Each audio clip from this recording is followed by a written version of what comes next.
What's up with y'all? What's up with y'all? Hit like, hit like, hit like. Please, please, please hit like. Subscribe if you're not subscribed.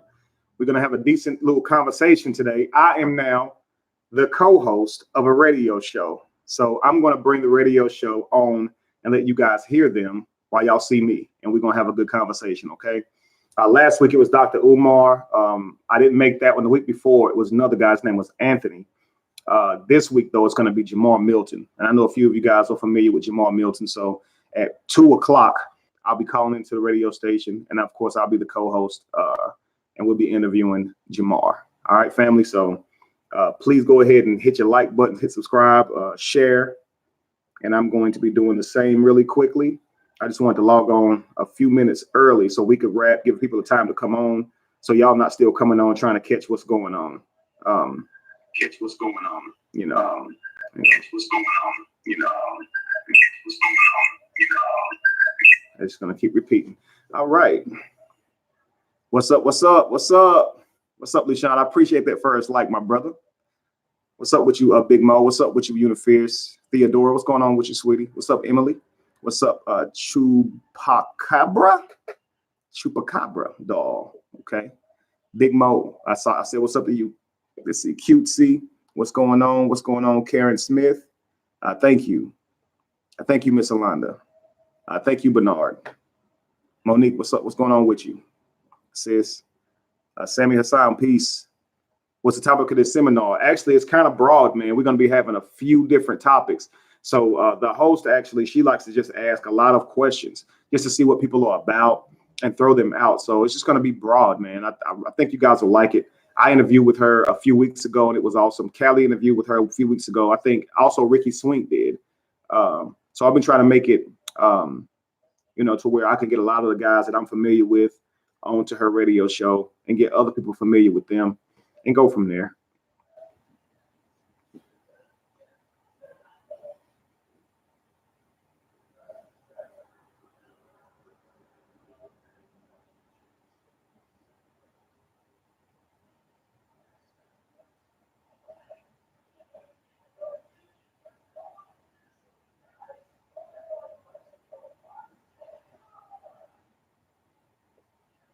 Give me a minute, just pasting a link onto Facebook.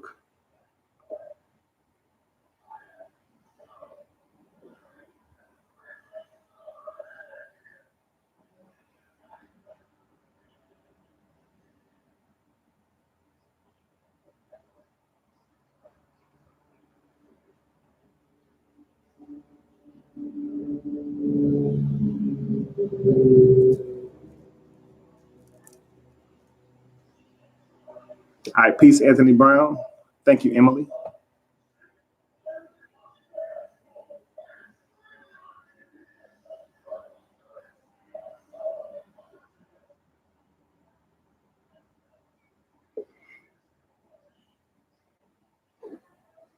All right. So we're going to be getting them on here shortly. We're going to be talking about just a few things, of course.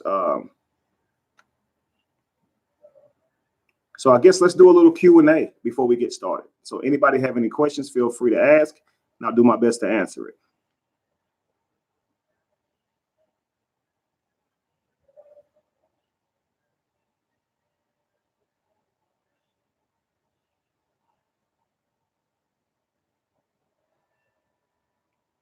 Peace, Vicky. I'm doing well. Vicky, I am co-hosting the radio show. I'll be doing this every Thursday at 2 o'clock. And today, the interviewee will be Jamal Milton. So we'll be calling him up shortly, and I'll bring the radio show on my audio on my phone, and you guys will be able to hear the interview. Hopefully, you guys can hear it pretty well. The last time I tried this, some of you guys said you didn't hear well, but I think it's because some of you came on late and didn't know what was happening. So we'll test all of that too.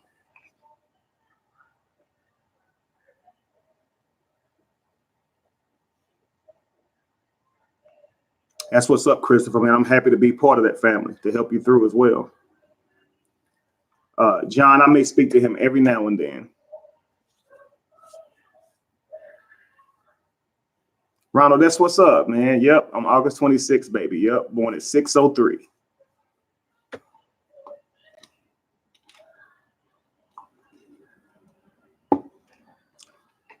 So I was born 3 days in the Virgo, right? Which makes us what they call a cusp baby. But I was born at 603, which is 9, which is 3 divided by 3. My mother died at 3 when I was 3. She was 33 when she died. And my life path number is 9. In one of my songs, I said, not only do the numbers line, like I'm talking about Jesus. I said, at 33, my mother died. Same age as Jesus. I used to sit and wonder why when I would read the scriptures. Not only did the numbers line, my pop was like Jesus. Wow. Also out the picture. You get that? But that's what I was talking about in that song. Let's see, someone says, Kevin, how can a slave and its slave master worship the same God and expect the same God to bless each one of them and their prayers accordingly? Hey, listen, you're absolutely right. And this is something that we don't think about as believers, that we got our God, or the belief in our God, the literature from our God, from our slave masters some time ago. And how can you be praying for freedom and your slave master is praying that you be better slaves? Who does God answer? And I think it's safe to say that God did answer the slave master, seeing as how we are only free, so to speak, because they allowed us to go. Apparently, according to the literature, this God saw fit that we be placed in bondage, just solely for not worshiping him first, to be taught how to worship him, which is ridiculous. Again, we didn't think about this stuff. Of course, many religions come through enslavers, and most of the victims don't think about that stuff. So definitely a good question. It eludes me, but I believe that it's mainly because we simply just don't think, and we're taught not to. If you think about these things, you'll wake up really soon. I promise you. That's why I say it's good to go research and get information that's contrary to the literature, and read other writers from back then telling you that it's all a hoax and that it's garbage. But if you use your mind, we really don't even need all of that. We really don't even need all this extra literature that teaches us the Bible isn't real or shows us that it's plagiarized. If you use your mind, you would see there's no rational way to subscribe to it, right? Sammy Hassan said, okay, let's start with the question. Is this world, if this were a simulated matrix, is a simulated matrix, and who is the creator of the matrix? Do not believe in institutional religions, but there must be a creator. If there's a creator of this matrix, would it make him God? That would be the question you want to ask, because if this is an illusion, it could very well be computer generated. We may just feel like it's physical because we're in it. And that would be the only way of rationalizing or testing our reality, is if we could see outside of it, and we cannot. So if there is a designer of the matrix, then they could have very well just designed the headpiece that we put on before we tapped into it. Great question, though. But to suppose that there's a creator is not to suppose that there is a God. And I think that's what most people go off, is by thinking that if someone is responsible for creating something, they must also have all the power in the universe. That's absolutely untrue. The Bible's God, or God, the God of this universe, could actually only be capable of creating life and not actually know the future, not have any type of powers to see into your mind, know what you're thinking, or any of that. It could just actually know how to create worlds. Again, it doesn't make it a God. We got to this point with this concept that we had. Marco said, is there any scripture or information that tells Hebrew Israelites to dress the way they do?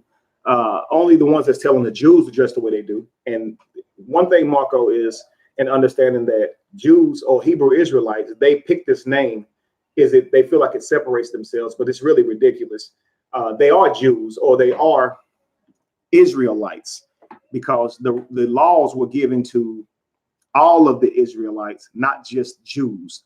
So all of the Jews were told not to mix fabrics, not to eat of certain foods, and when to celebrate God, and when to kill sheep, when to go on your 7-day holy day feasts. This commandment was supposedly given to all of the 12 tribes. Only the Jews seem to hold on to them. So we call them Jewish celebrations. So I guess they're more accurate to call themselves Hebrew Israelites if they're going to do that, because it was more than Jews that were given this law. It was the tribe of Dan, the tribe of Benjamin, Judah, so forth and so on. And of course, a Jew tribe is from the tribe of, I believe, Dan or Judah would make them Jewish tribes. but you have many different tribes that were given that commandment. So let's see here. Wish you could come to Columbus, Georgia, and share your information. Listen, man, I can do that. Just make it happen, family. I just need a few people on the ground. Peace, Marking in London. That's what's up, William.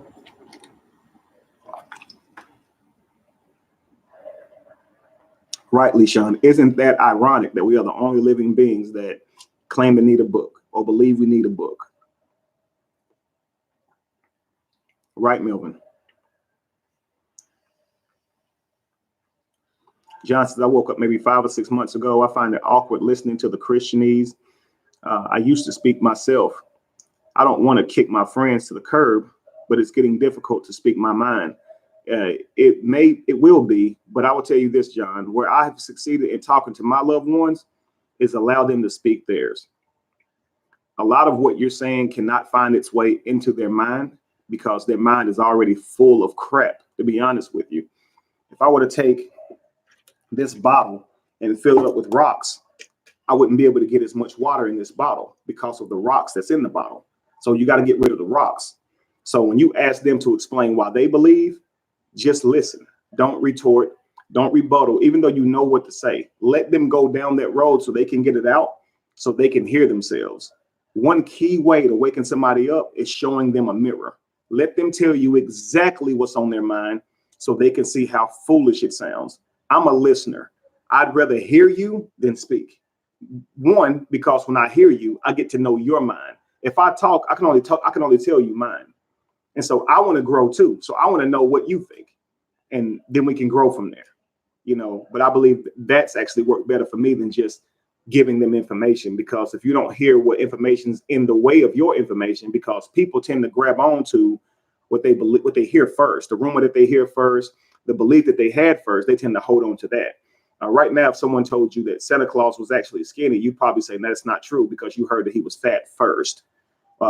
Ray Higgins tells a story about the truth that ran away with the lie, or the lie that ran away with the truth. And it's about the truth and a lie, playing in a puddle of water or in a lake.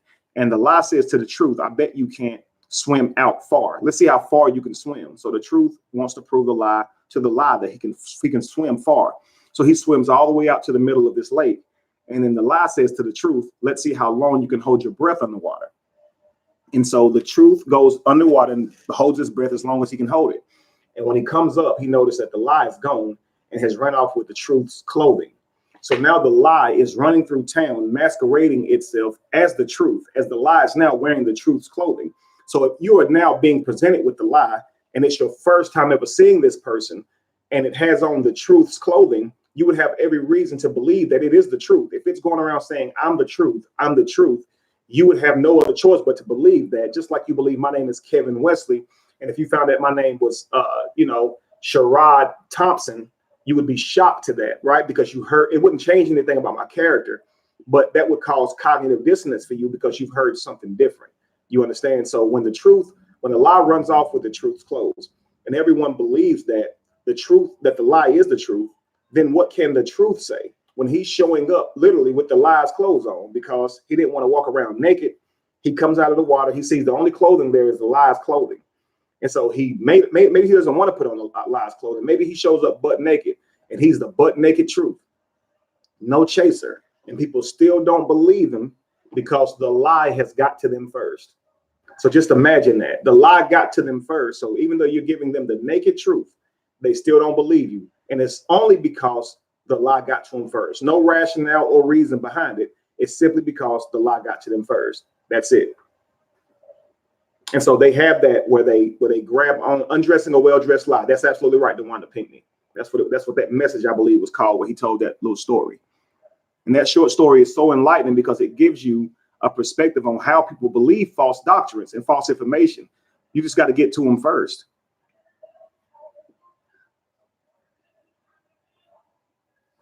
Yes, next level. I heard that yesterday. Callie was telling me about that, so I am going to do that. I'll be able to go live from YouTube now. Give me a moment, guys. Let me get ready to get this radio station set up.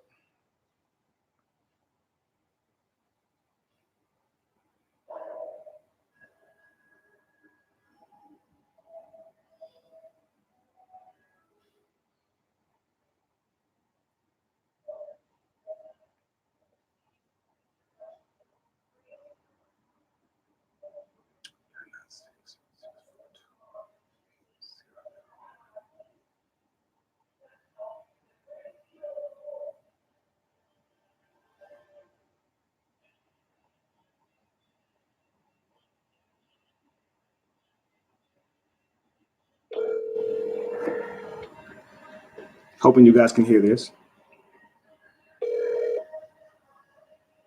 Welcome to Vonage Meetings. Please enter your meeting PIN and press the pound key.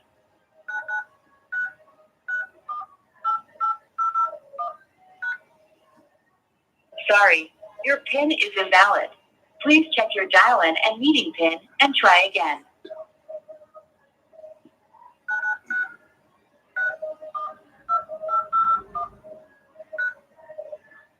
Joining your meeting. Press *7 to mute or unmute. Let me know if you guys can hear this.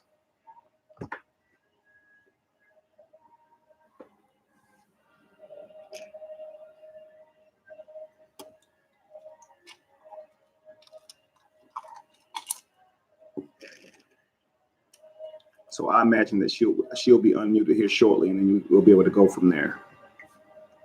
Great questions, by the way, family. Truth always prevails in the end, Tobias. But we do have to understand that once somebody already has something other than the truth, they may actually hold that as truth.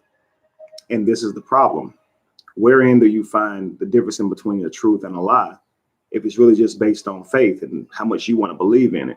This is one of the major problems with religion is people say that they accept it on faith, but you can come to any conclusion on faith, any conclusion. You can come to any belief if you base it on faith. And how can faith be evidence for something that's not seen? Your belief in something cannot be evidence for something that you have not seen. If that is the case, then if I believe that Bigfoot exists, then he does. And my belief is the proof of that. That is ridiculous. We hear all this stuff and we don't think about it. I promise you that's what happens.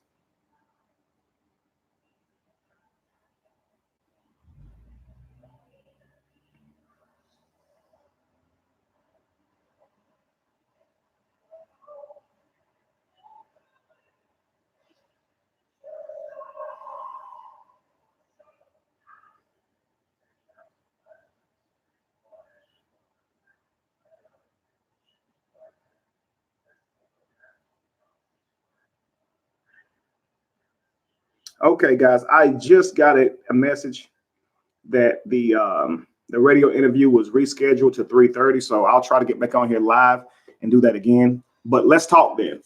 Let's just have a conversation, family. We're here now. So let's do it. It's you and me. So let's see here. Thank you very much, Official. I appreciate you. Actually speak louder than words. He said, hey, Kevin. Hey, peace and love, Mr. Kevin. I wanted to ask, do you believe in a higher power other than the God that they say you should believe in? What should we believe in? No, I don't necessarily say I believe in a higher power. Not to say that something like that doesn't exist, Official. But when you're dealing with true life and you begin to understand that investigation is very important, what you do is you exempt yourself from belief. So I don't believe literally at all. I do not, and I refuse to believe. I look at life like I'm an explorer. I'd rather learn and then accept it when I prove it. Until then, I can't prove it. And so I don't believe it. So it remains a theory, a hypothesis. When you're studying something, if I say, hey, I believe that the depth of this room is 10 feet, that I've already made a mistake by saying I believe. How about just measure the room? I can state a hypothesis. The depth of this room, I believe, will be 10 feet after my measurement.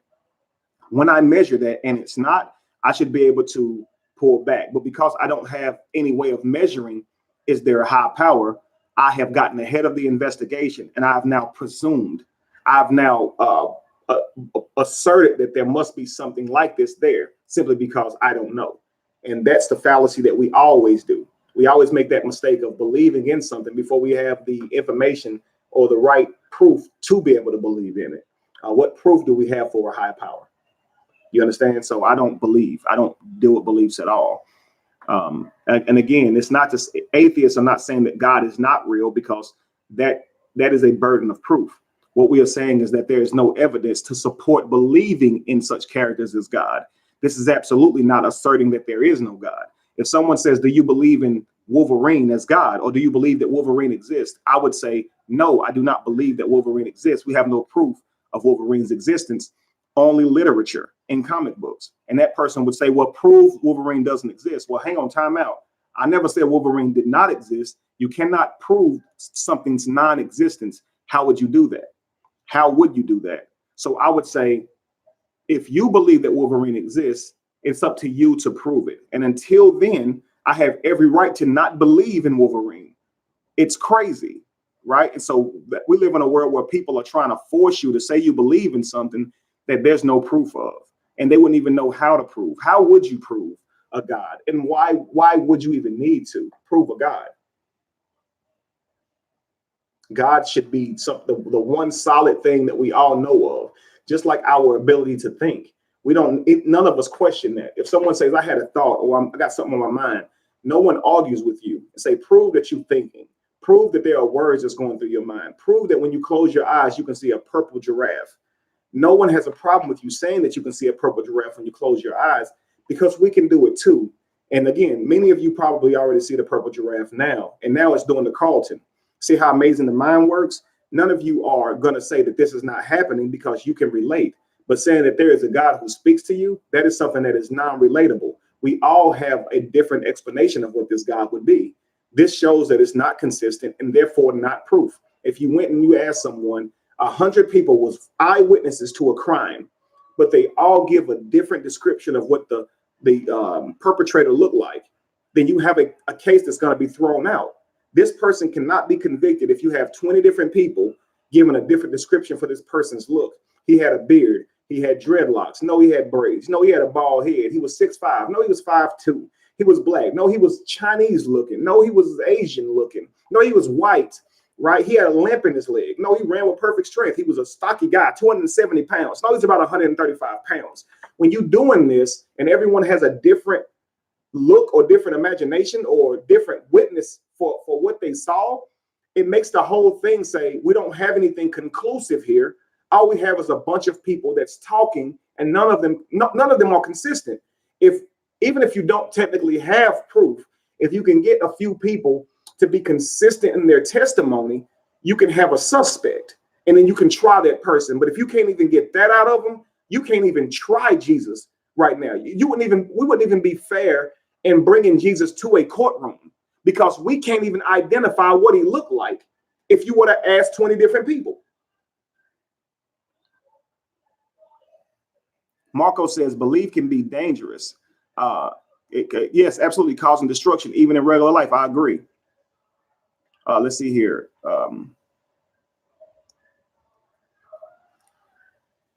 Right, Terrace Hill. You cannot know and have faith at the same time.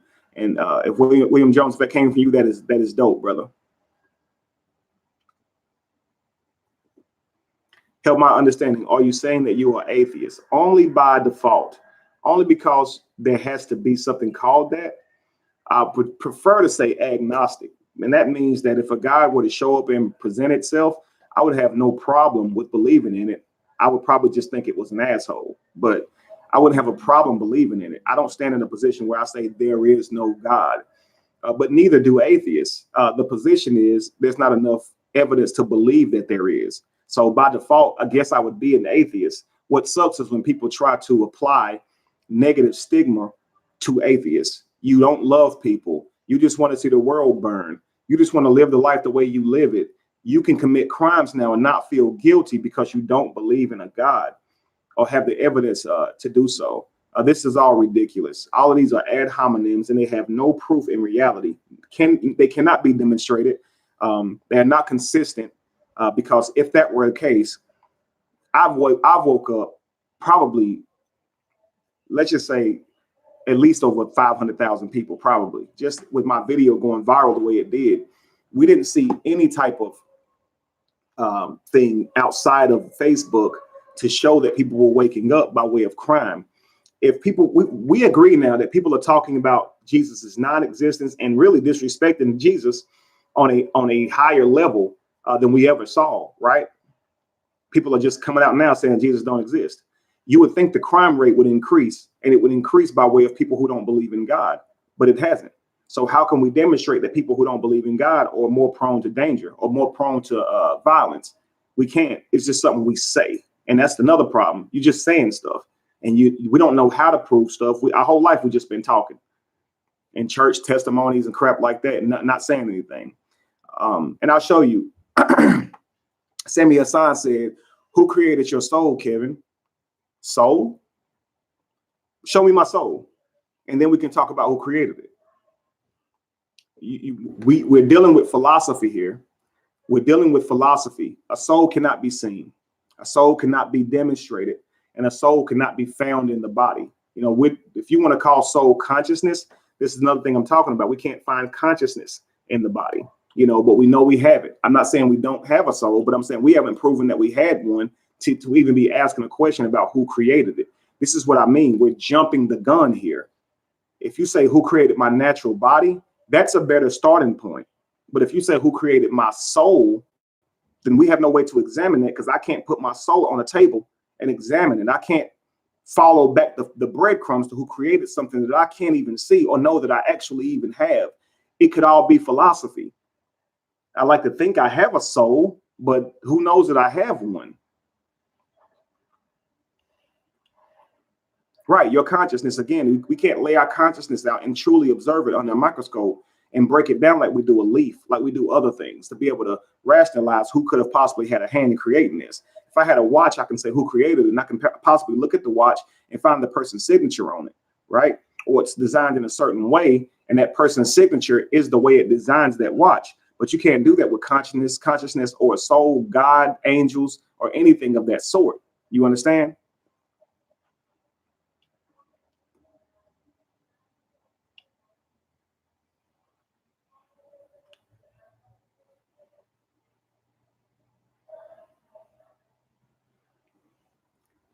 Right, unworldly consciousness. If you can see your soul, when you, what we call astral project, which is leaving our body, our consciousness leaving our body, that still doesn't prove that a God created it at all. None of these things actually mean a God did it. It could be magical fairies that did it. You know, it could be leprechauns that did it. We don't know, you know, and so we just like to lead to God did it. Yeah, sounds like agnosticism. Absolutely. I don't stand at a point where I say there's no way possible that a God could exist or anything like that. By the characteristics that he's given, then I would probably say, yeah, I don't see God existing by the way they define God. You know, for instance, what do you mean, Kevin, when you say God can't exist by definition? God can't exist by definition. Thank you very much, Ronald Griffin. Actually speak louder than words. I really appreciate your donations. I need them. And thank you very much, official 510J Lyric, for the donation, brother. Actually speak louder than words. So let's just say, for instance, just what I said, a God cannot be proven, or God is disproved by its own definition of God. When you say a being knows everything, but it also has free will, this creates what we call an anomaly. This is a major problem. Here's why. If you already know what you're going to do next week, it's not free will when you do it. You're bound to doing what you already know you're going to do. This makes you a slave, even if it's to yourself. If I know everything that I'm going to do and everything that everyone else is going to do, that removes my free will, because I'm not doing things out of randomness anymore. I'm doing things because I know to do them. This is exactly what free will, or lack of free will, is. God knows everything that you're going to do before you do it, and you can't do anything outside of his realm of knowledge. This would mean that you are nothing but a puppet, a slave. This is exactly what it means, family.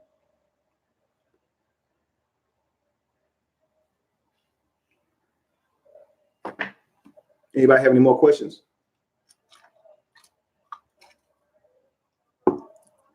Okay, Lively Lydia. Kevin, how do you explain? Now, notice she specifically asked me to explain it, not Dr. So-and-so, not some person that wrote this book. She asked me. So, Kevin, how do you explain sleep paralysis, like seeing demons and shadows in your room and stuff?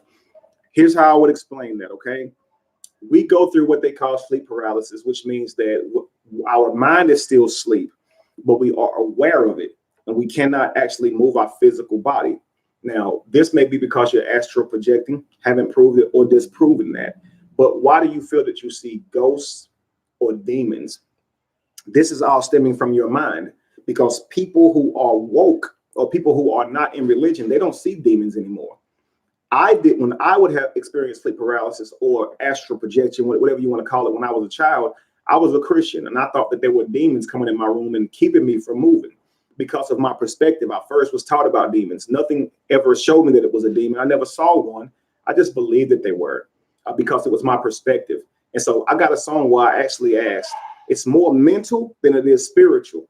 So do you see an angel or demon in your peripheral? Do you see an angel or a demon in your peripheral?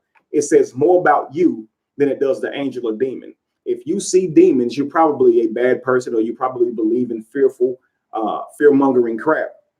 But if you see an angel, you probably feel that you're being protected. It's all about your mindset. But which one do you see? Either way, you're weird because there's not an angel or a demon. The fact that you see them as such proves that you went through religion. It's all a mindset. What you see is a projection of your mind, not actually what you see. Right. So if you see a shadow as a demon, you probably had been taught about demons. Otherwise, you wouldn't see it as that. Right. A shadow is a shadow, which means it's, wherever the sun is not touching, light is not touching. But it doesn't mean that shadow has intent. But if you've been taught belief in demons and crap, you might think a shadow does have intent. What if you were taught that? What if you were taught that sometimes you have a shadow being that shows up? And what if we were taught it wasn't linked to light at all, that this person just shows up? We wouldn't even have a way of understanding this. We would run from it, and it would chase us. It would mimic us. It would mock us. And we would be told that it's constantly trying to take over our bodies. And if we allow it to sit in our presence long enough, then it will. You will be the shadow, and now it will maintain your physical body. This would be horrifying to us, and we'd have no way to prove it wrong. And anytime somebody started acting crazy, we'd say the shadow must have gotten him. He's now with the shadow people, because you wouldn't have any way to disprove it. This is how lies work. They work and they control your mind, and you start projecting out what you believe. This is how people are kept in delusion for so long, because they begin to feed themselves the delusion after you've taught it to them. First, I was taught about heaven, and then I continued to teach it to myself and remind myself that my mother was in this place, and one day I get to see her whenever I died. So if I was sad and missing her, I would give myself that same food for thought, that same information, that same rhetoric, to make myself feel better. And it does not make it true. Does that make sense?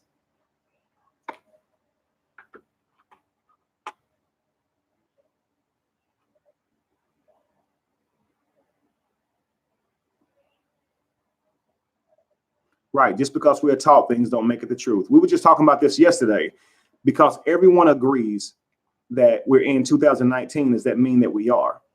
No. So if you keep appealing to majority, you're going to see that that's a logical fallacy. It's not logical to just believe what everyone else is saying simply because the majority of people are saying it.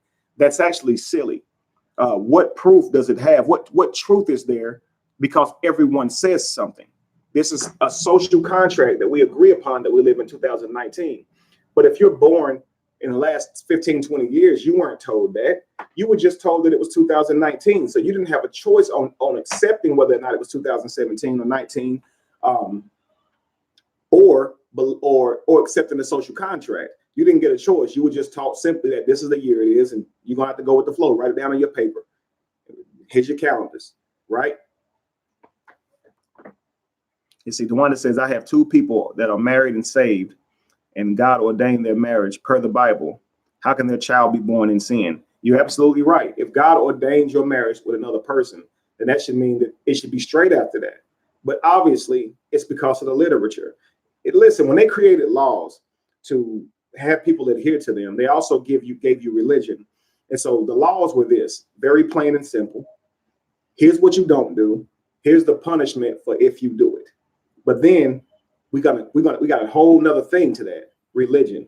If you don't treat the government the way the government wants to be treated, if you don't pay your taxes, if you don't do the things that the government told you not to do via law, then we also have a man in the sky who you can't hide from, and it sees everything. So there's a second tier level now of someone judging you. So your government judges you and tells you how to live. And of course, God would do the same thing, right? Doesn't that just make sense?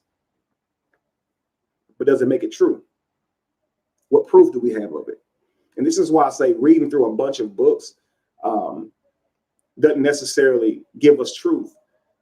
It can spark thought, and that's great, but we can do that on our own. We can apply thought to the same stuff we believe in, and we would see that is absolutely not true, but there's no reason to believe in it. Thank you very much, Denise. I'm honored.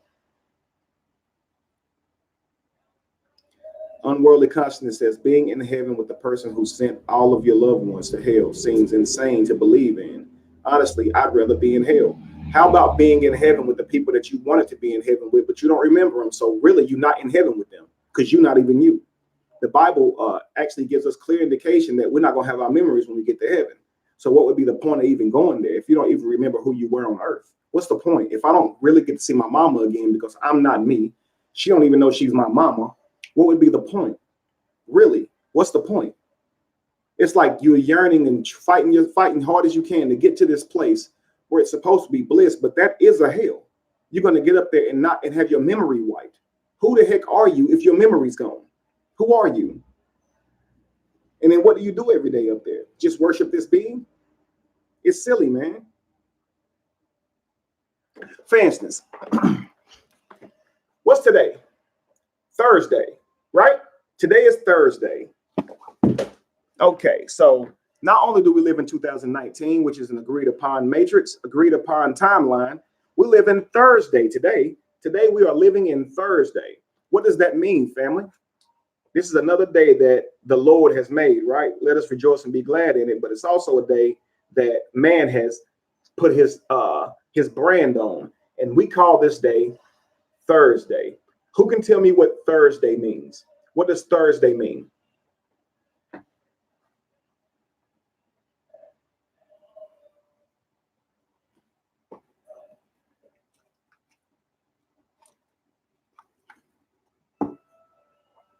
Thursday. Thank you, Papa 2020. Thursday. We have a whole day named after Thor, another god who was literally believed in as a god. Now, check this out. How do you get that Thor is God? Remember how we talked about how things in life that don't actually have intent or meaning, we apply meaning and intent to it. And we believe that because we applied meaning and intent to it, that there actually is meaning and intent to it, right? Like a shadow monster, right? If you see a shadow, that shadow is now showing up to rob you, right? Or to take advantage of you in some way, when really it's just a shadow, right? Watch this. If you make a shadow puppet on the wall, there is someone bringing intent to that shadow, you, right? But the sheer fact that the shadow is on the wall is being created from a light source. That's no intent. That just happens. I can hold a cup up, that cup shadow will still show there. Yes, I'll still see your shadow with the intent, but you're not in, you didn't create the mechanism that made your shadow cast on the wall. That's light. Light's doing that. So there's no intent for light casting the shadow. You just put intent over your limbs, which moved the shadow to make it seem like it was intent. But there was no intent on the actual phenomena that creates the shadow. This is what we get with God. We say that God has intent, but really we creating God. We're creating God as a puppet on the wall, saying that it has this. But no God has any intention for us. It's crazy. So when you look in the sky and you see lightning, you say someone must have threw that lightning. Someone must have hurled that lightning. And who else could it have been but a god of thunder? A god who throws lightning. Thor. So we're gonna say and give credit to the god of thunder because we don't understand thunder and lightning. So whenever we see lightning, Thor just threw it. Well, I guess there could be Thor throwing lightning bolts every time we see lightning bolts. But is that likely? Isn't it more likely that it's the Earth's magnetism, right, that creates this light or this lightning? Let's find out. Look, which is more likely? Hang on. Because see, when I was a child, I would ask questions like this, and my grandmother would just say, God is doing his work. And she would quench my curiosity. So I would believe her and I wouldn't even go any further. But let's see here.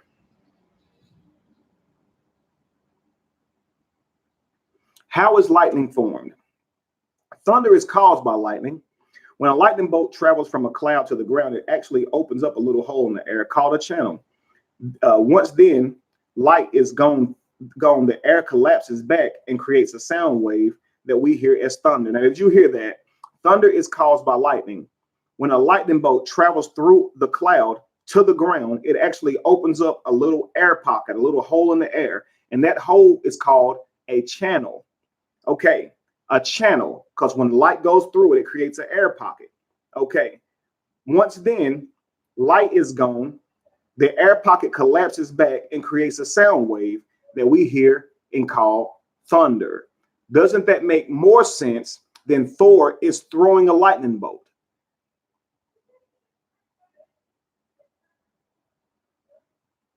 Water and ice move around inside of a cloud, forced up by warm air currents and down by gravity and compressed in the cloud, just as rubbing a balloon can create static electricity.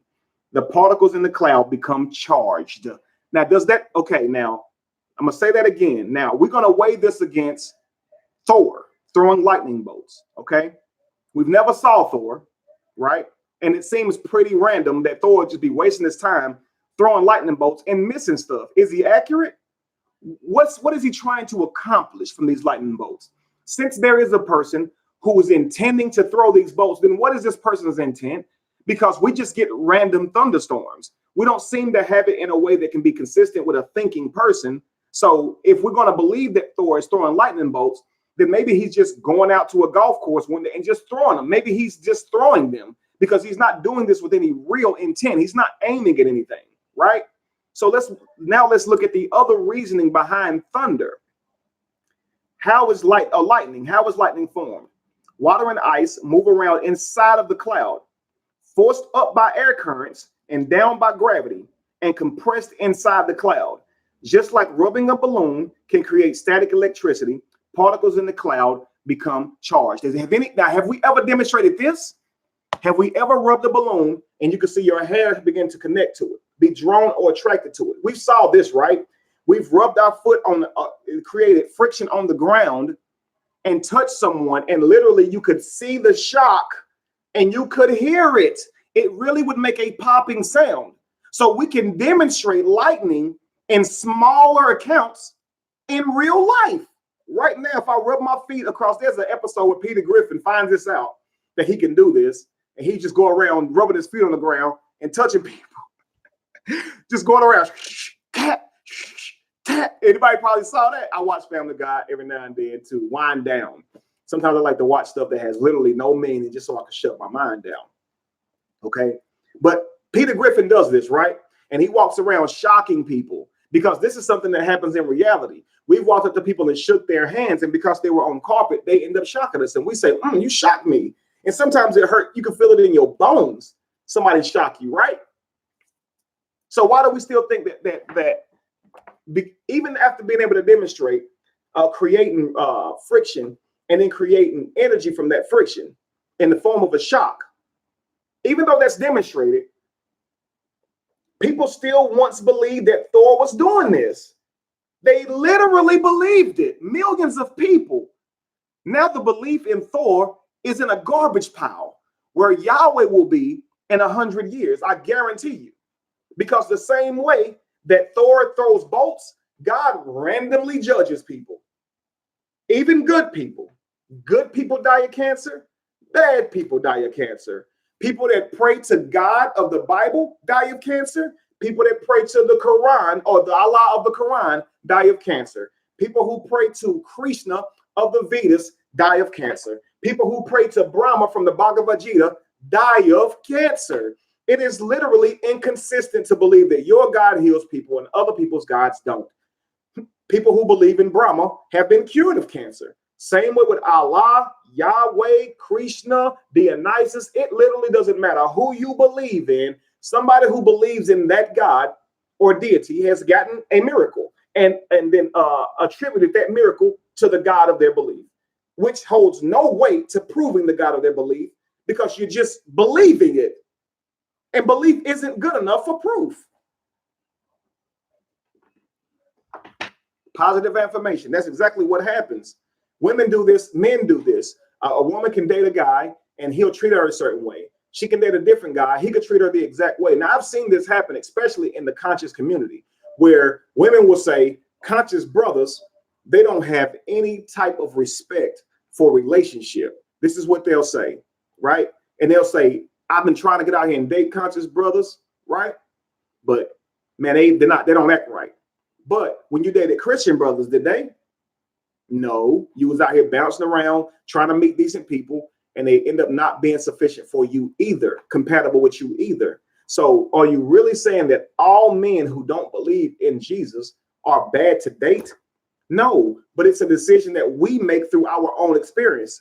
Is that woman wrong? She's not wrong for saying that every guy she dealt with that was of this type of mindset was bad for her. She's not wrong, but she's also not right when she says every conscious person is bad. She's now made an assertion and deemed something to be true based on her experience, and that's just her experience. And she could actually be the person that's the problem. All of these gentlemen that she met could have realized that she was the problem, and because she didn't deal with the problem, she doesn't realize that it's her. You understand? Men can do the same thing. They can think that all the women they've been meeting are bad when they don't realize they are the ones that has the problem. It's crazy.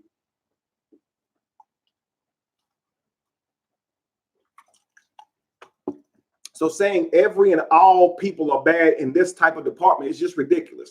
We wouldn't say all Christians are bad because we know that all Christians aren't bad people, but some of them are.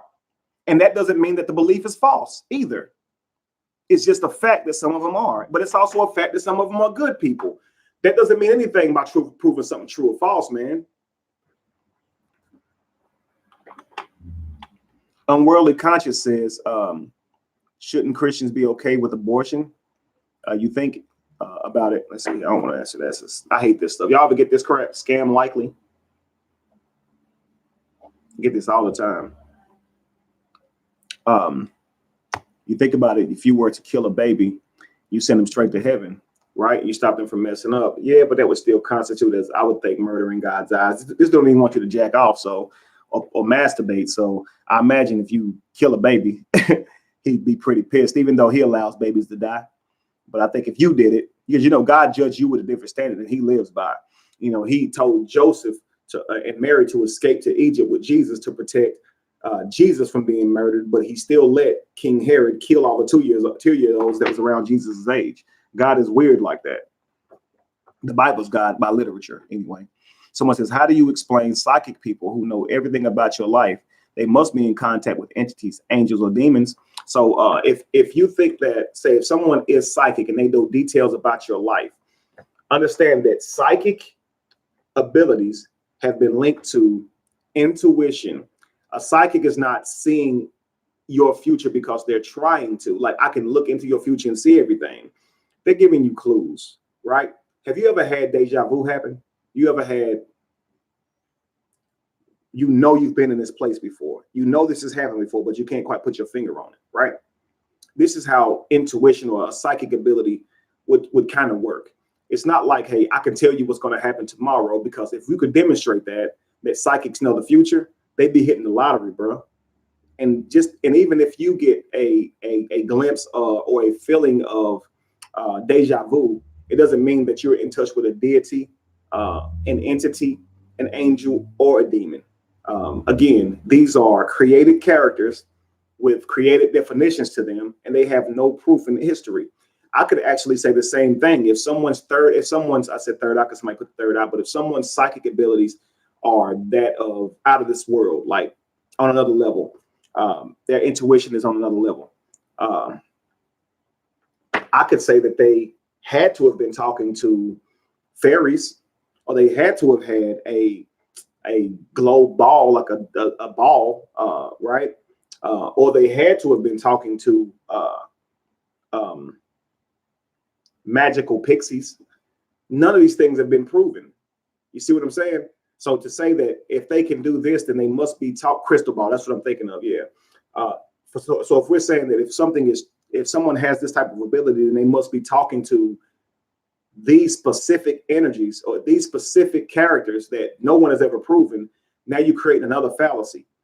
And that's called an appeal to ignorance. It means you said they had to have been talking to this. People, like when people say, and it's not your fault, don't get me wrong, it's not that you are a bad person. We all have what they call logical fallacies in our mind, and we don't know that we're doing them. So it's not that we're doing it to try to be deceiving, but it does happen, right? And so if we create a logical fallacy, then we need one of us to show us what a fallacy is. And this particular fallacy is called an appeal to ignorance. It's to say that we don't know. So how else could it have happened? How else could the world have gotten here if there wasn't a God? So I'm going to appeal to my ignorance because I'm ignorant of how we got here, that I'm going to give it to God. And that is called the God of the gaps. That is exactly what we do with Thor. It's God of the gaps. We don't know where lightning came from, so we just give it to Thor. And then here is where the appeal to ignorance come in. Well, I don't think lightning comes from Thor. Who else could it come from then? I mean, dang. See how crazy that sounds? And when you say this to a person that doesn't know where lightning comes from, they're sitting there like, okay, I don't know where lightning comes from, but how can you say who else could have? Like, you're telling me the only place lightning can come from is your conceptualized created character? That's crazy, man. The only way we get life is a conceptualized character named God, just as we can only get thunder or lightning from a conceptualized created character named Thor. That's a logical fallacy. And it's called an appeal to ignorance. Exclamator. Actually, man, we just wrapped, and I was about to go live and do a radio show that I'm the co-host of, and we were interviewing Jamar Milton, but the interview got pushed back, and I have things to do. I don't know if I can even make the interview today now, and I may just have to interview someone else with the main host at 2:00 next week. But I'm hoping to be able to make it. I've sent my text messages out and see if I can reschedule what I had to do at 3:30. But we'll just see how that goes. When you don't know, you just make some stuff up. And that's what humans do. They philosophize, right? They just say, well, what if this, and this? Well, then now you have to do the research. You see what I'm saying? And here's another thing. Okay. Eddie Bickham says Christianity versus numerology. If you don't mind, please bring some context to that and tell me what you meant by that.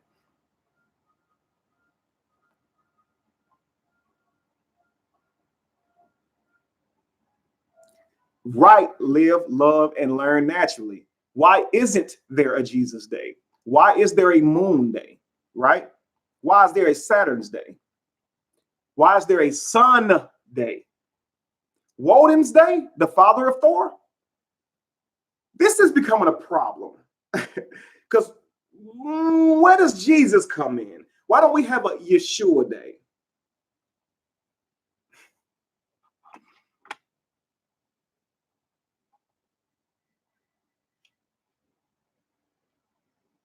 Very good question. If a man came here and rose again in front of everybody and then floated up to heaven in front of everybody, I would beg to say that we'd be calling every day after that dude. Jesus Day number 1, Jesus Day number 2, Jesus Day number 3, all the way to 7. And then just start back over with Jesus Day number 1 again. You mean to tell me this dude flew to the sky, rose to the sky on a Sunday, the day that was given to the sun, and that day wasn't changed to Jesus Day? Really? Come on now. Come on. We got to do better than that. Right. Soteriology from Ptolemy Soter, the study of salvation. Absolutely right. DeWanda, you own it. Somebody asked me a question. What's up, begging for change? What's up, Ricky Swink? Ricky, we just rapping, man. So I'm just letting people ask whatever questions they like to ask. I'm doing my best to answer the question. Ricky, you remember the radio show that you and I were called about to be on a few weeks ago? Well, I'm the co-host of that radio show now. And so today was going to be interviewing Jamar Milton, and that was going to be at 2:00. So I went live to put that interview up, but the interview was rescheduled to 3:30, and so I'm still trying to make that.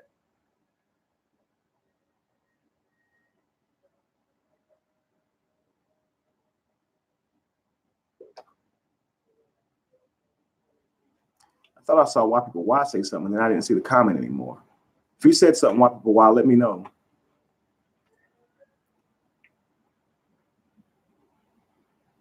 Okay, so let's see. Solution City says, what about when people say that being woke is being yo black? If you had 3 letters, I would think you were saying pro black, or 3 letters, I would think you were saying 2 was in TOO, but that could have been just a typo, and you could have meant TOO and typed a Y. You need another O there, because that 2 is not the one I would be expecting. Just let me know what you think. Let me just say, I think you're saying being too black, and there's no such thing. Black is a color, and I think they're saying that you're being too cultural, and that's impossible. You have every right to love your culture, and being woke has nothing to do with your culture. You can be white, not believe in religion as well. You can be Chinese and wake up to that. The Chinese religions are false, which most Chinese are atheists. But if you are in Hinduism, you could be Indian and realize that Hinduism is false, and then connect more with your culture outside of religion. And that means you're connecting directly to your culture and not a certain middleman in between the two of you. And I guess that could make you seem more cultural, but there's no such thing as being too black. I don't know. Yes, they come from Norse mythology. Absolutely right. Santa Claus is also a Norse god. A lot of people don't know that, and that's coming from black pastors. I imagine that. I don't know what that means. You too black, whatever that means. But again, who can you demonstrate being too black? They just talking, man. That's why I say when they start talking, you start listening. Let them finish everything they said. Let them get all that stupid stuff out their mouth. And when it's done, make them deal with it. Make them deal with what they just said. And then they don't know how to work with that, because they love to just shout out random spells and they think it holds weight when it doesn't. And you can't even get through 3 or 4 words of their statement without seeing the fallacy. So just let them talk. That's what I do. Let them talk. This way you can understand how they think. If you truly want to help somebody, you have to figure out what they have made a mistake in their brain, which is why they ended up believing in it, and think that it's a logical reason for believing in it. If you're just telling them what you think, you may not get through to them. So I prefer to hear why you actually believe in this and hear your logic behind it. It could be enough to make me say, well, you know what? I need to rethink, because that's pretty good reasons for believing in a God. But in most cases, in all cases so far, to be honest, it was not a rational reason. It was filled with fallacies. And we come to these conclusions based on handicaps in our own brain that we haven't learned yet. We accepted God before we could even think. So this is a handicap in our own brain that we haven't even learned yet, how to process data and information and prove that something is real without coming to the conclusion that it is real before you even investigate. And if you keep doing that, you'll keep on leading the crime scene. You don't want to get ahead of the investigation. I said this yesterday. Getting ahead of the investigation is assuming you already know who did it, and you don't even know it was a murder yet. You sound crazy. No good detective does that. Okay, why?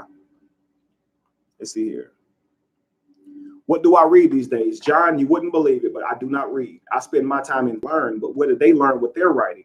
Someone wrote the first book. Someone created their own thoughts first. And I believe we can redo that. When you go back and you look at the Medu Neter, you look back at all of the ancient symbolism that is in Egypt, Ethiopia, so forth and so on. These things came from the mind first, correct? We don't believe that they were out here in the world first and then put in our minds. We created them. So if we go back to our minds, we can recreate all of that knowledge that we feel like has been stolen. But if we're being taught what that knowledge was, then we can be misled. And now we're regurgitating what we were taught again without having any factual proof to it. And it's important that we actually know what we're talking about, so we don't have to undo it anymore, unlearn anymore, because that's hard.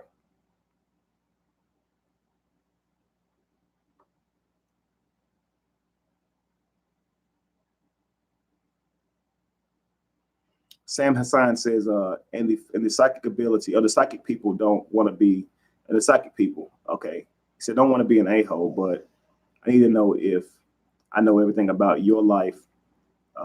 Don't you think the information or is channeled to you through entities and angels and demons, or whatever? No, I do not. I believe that my thoughts come from me, my own experiences. If I were to one day realize that my thoughts were not my own, then I'd have to come back to y'all and tell you my bad. And I, in fact, had no control over my life.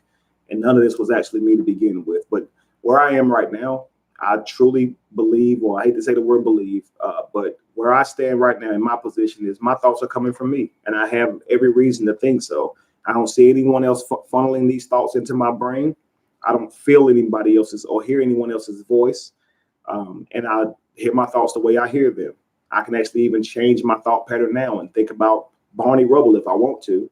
And I'd hope that that wasn't planned by some other entity, that I would do that. And then here I am thinking it was me. But I don't have the right to presuppose that someone has that type of power over my brain without actually seeing that. So no, I believe my thoughts come from me.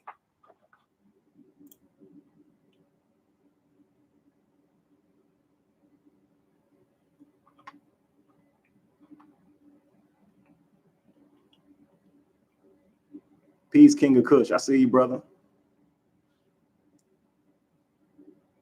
So Dewanda says, why is everything about God? God is in this invisible realm, his kingdom, functionality, etc. But we function in a visible realm. How is one to understand invisible concepts to visible concepts? That's exactly right, Dewanda. Realm. Notice the first first letters of realm is real, right? Real. Ask any believer to define real. Right now, guys, without using the word real, define to me what real is for you. Don't get it out of a dictionary. Just tell me what real means to you.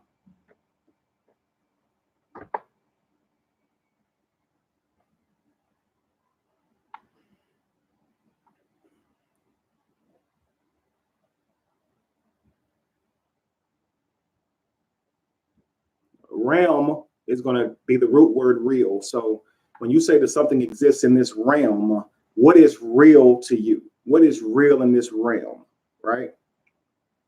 You can verify it with your five senses. That is absolutely right. Can I see it? Can I touch it? Can I taste it? Can I hear it? Or can I smell it? Right?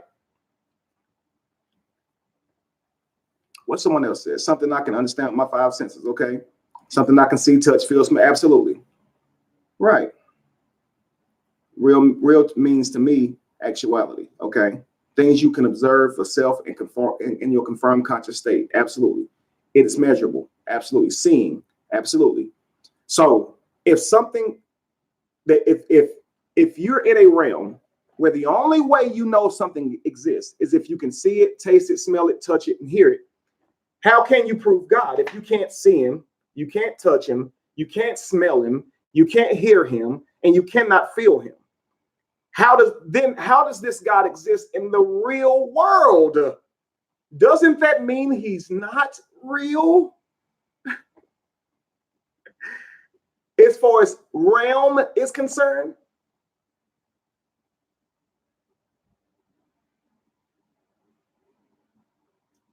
Okay, Lishan. And it can be repeated. Absolutely, Coconut Kangaroo. It can be repeated. He said it can be done again and again, or she, whoever. It can be done again and again, right? It's consistent. It's just like when I say, and I've done this before, you can't see gravity, you can't hear it, you can't touch it, you can't feel it, you cannot smell it, and you cannot see it, right? But here we go. I don't smell it. Still, this cap dropped. I don't see gravity, but still the cap dropped. I don't feel it, still the cap dropped. I don't taste it, still the cap dropped. Because anything that exceeds your five senses should be able to be demonstrated if you want to prove that it exists. Like, you can't technically see bacteria. You can't technically touch it. You can't feel it with your senses, right? When you put your finger in water, you can't feel the bacteria brushing up against your fingertips. You can't hear it. You cannot smell it, and you cannot taste it. Nobody's ever said this tastes like bacteria, right? But how can you prove bacteria? Well, once you get a microscope and you look deep enough, then you can see it, right? You can even take smaller instruments and manipulate it. This is why people believe in genes. People say, well, how do you even believe that atoms are real? Well, if you take a microscope, you can see them. Well, how do you believe that there are actually planets? Well, if you take a telescope, you can look up there. Now, you may very well be looking into a projection, but I have a reason to believe stars exist. I have a reason to believe planets exist, because when I look up at night, I can see them.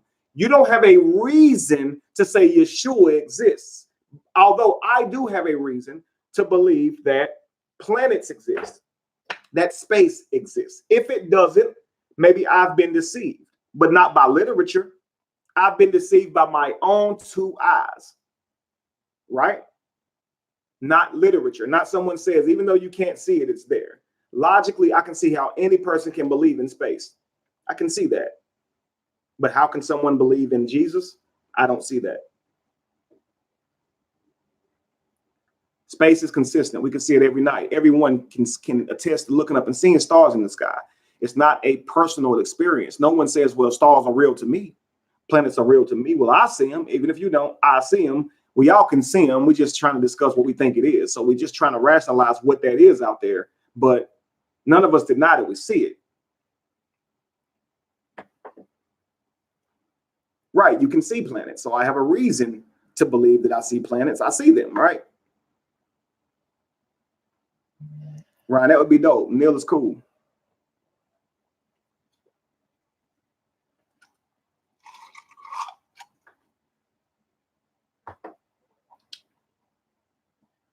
John, I do that. I do one-on-one conversations. I do those with my patrons, people who actually do donate to my life and helping me, helping me take care of my family and things of that nature.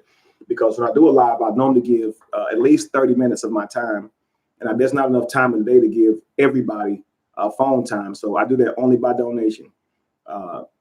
People who really want to talk with me, they know they're going to get something out of it, so they don't have any problem with donating and asking for my time outside of what I do here. And even people here, they'll watch me here knowing that I'm giving my time freely, and they'll donate because they see that what I'm saying is valuable. And that's always appreciative, and I always thank people for that. But join Patreon, and I'll be more than happy to do that. I'm also developing a mentor program where I'm going to give a group of people hours of time per week, every single week. That's what's up, John. And we can set that up. Send me a message, brother. Well, I'll give people hours of my time. And so I'm working out everything with that now. That'll be in the app. So if any of you guys are interested in life coaching, while you come out of religion, you will have access to me, and I will do weekly sessions with you guys where only you guys will be able to be on. Only you guys can ask me questions, and I'll be your life coach, and that way I'll be able to focus more on you guys. So I'm trying to do what I can to make sure that I'm fulfilling the needs of the people. And I've been asked about being a life coach for forever, and I just didn't do it because I didn't feel I had enough time to do one-on-one type of things. But if I can do it in a way where we can all meet up or either in person or via online and do sessions, that'll be a great way. And of course, I'll still be talking with you guys individually as well. So let me know if you're interested in life coaching.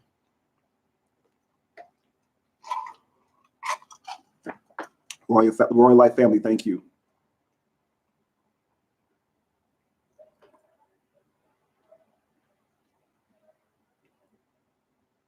Wow, people, I appreciate that.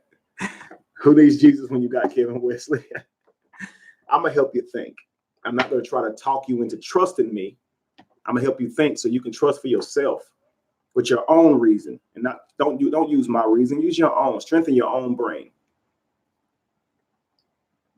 Says, see, me and you says thought is a sense that detects the five senses. It is the ultimate sense that brings understanding.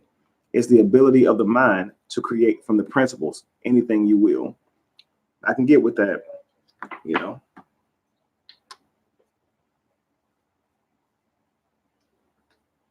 So you can't wait for Saturday?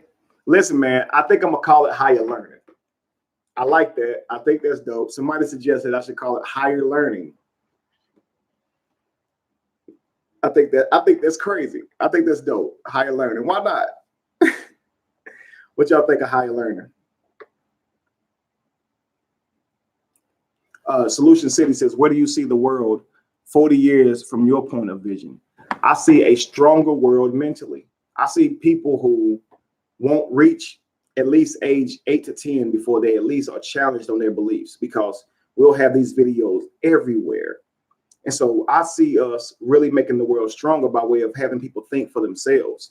And when people can think for themselves, they can make better decisions in life and they won't be held down so long. See, I want to see a world, or help to create a world, where people go out and take responsibility for their lives instead of getting on their knees and asking someone, requesting their help from someone else.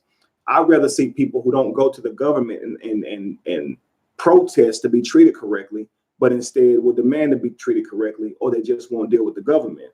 You know, we don't need these people. They need us. And as long as we are begging them to treat us right or do something for us, then we're going to stay at their will, at their mercy, right? I've already said, when you listen to your own mind, you become a god. When you give your mind over to someone else, you become a slave. So create your own world, do the things that you want to do in your life. You're God. Do the things that someone else wants you to do through subjection and manipulation, you are a slave. Control of your mind, God. Someone else controlling your mind, slave. And of course, God is just a 3-letter word. I'm not referring to someone who can create universes and send people to hell. We're just talking about having the ability to control your own life.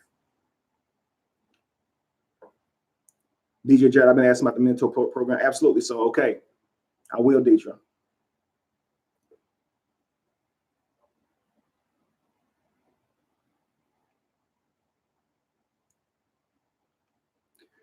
But Donna says, I believe they made the Bible so we would have to accept slavery and other agendas in our reality. Absolutely. It helps us solidify them. It helps us to be okay with it, believing that a God is okay with it. That's crazy.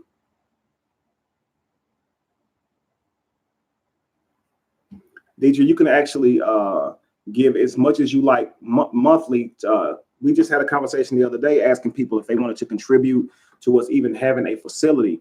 And we want to have one in either Atlanta or Charlotte starting out, but I'm more than happy to put one in many places, and I'll just travel to them. But we can do our meetings and things like that there without me having to book a venue. Something that we can do stuff out of all the time and even make money from the place.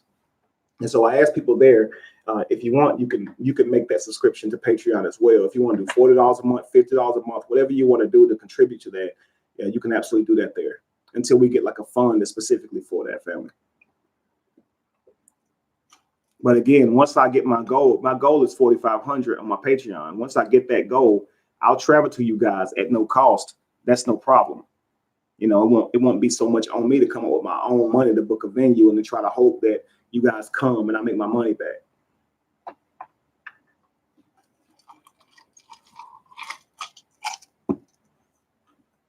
Yes, that's right, William. Religion will simply be one of those things in history. If people don't want to believe this, I know, especially if you're religious, you don't, but Yahweh will one day be on the scrap heap, just like Dionysus, okay, just like Mithra, just like his daddy Woden or Odin, whatever you want to call him, just like every god that we've ever believed in or deity that we've ever placed our faith in, they will be on the scrap heap. Will he rule? No, because he was never a god. He was a symbol. And so as long as we believe that these people were gods, then you might as well put them on the scrap heap too, because Hebrew don't exist either. Hebrew don't judge you. Hebrew won't put you in hell. Neither does Toph or Anubis or none of these characters. We need to understand that this is just ways of thinking, not that they actually lead to an actual God. Because if the God existed, then where the heck is he now?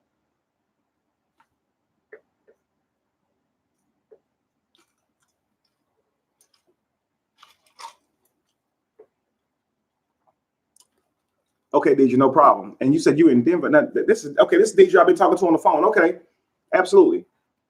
I'm definitely gonna get you the information. I'm gonna come out there to Denver too, and I'm still gonna get you Tamika's information as well. This is the same Deidre, right? I have been doing so much research on that. I didn't want to be undercharging and hurting myself, and I didn't want to be overcharging because life coaching is something I've done my whole life, but I've never done it as a profession or as a career. So I wanted to make sure I was going into it right. I've been cutting myself short on everything. Like the sheer fact that I have people sign up to Patreon for $1 or $2 is crazy with the information that I give. But I love the people and I want everybody to get a part of it. So money is not my first option. It is that we help the people. You know, and I'm hoping that in the future, I won't have to struggle so much monetarily because you guys see my effort.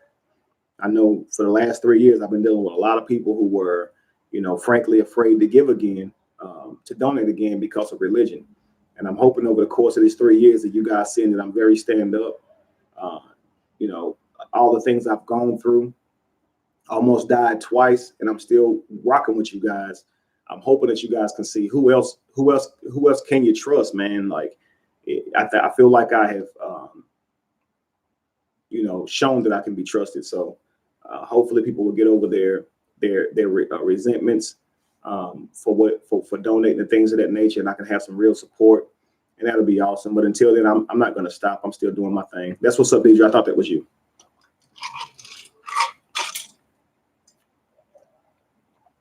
Indeed, Deidre. I mean, many people tell me that, Kevin, man, I don't know why you just charging that. They say that's why people don't join, because if you charge a little bit, they think it's not worth anything. And I'm like, well, dang, it's crazy.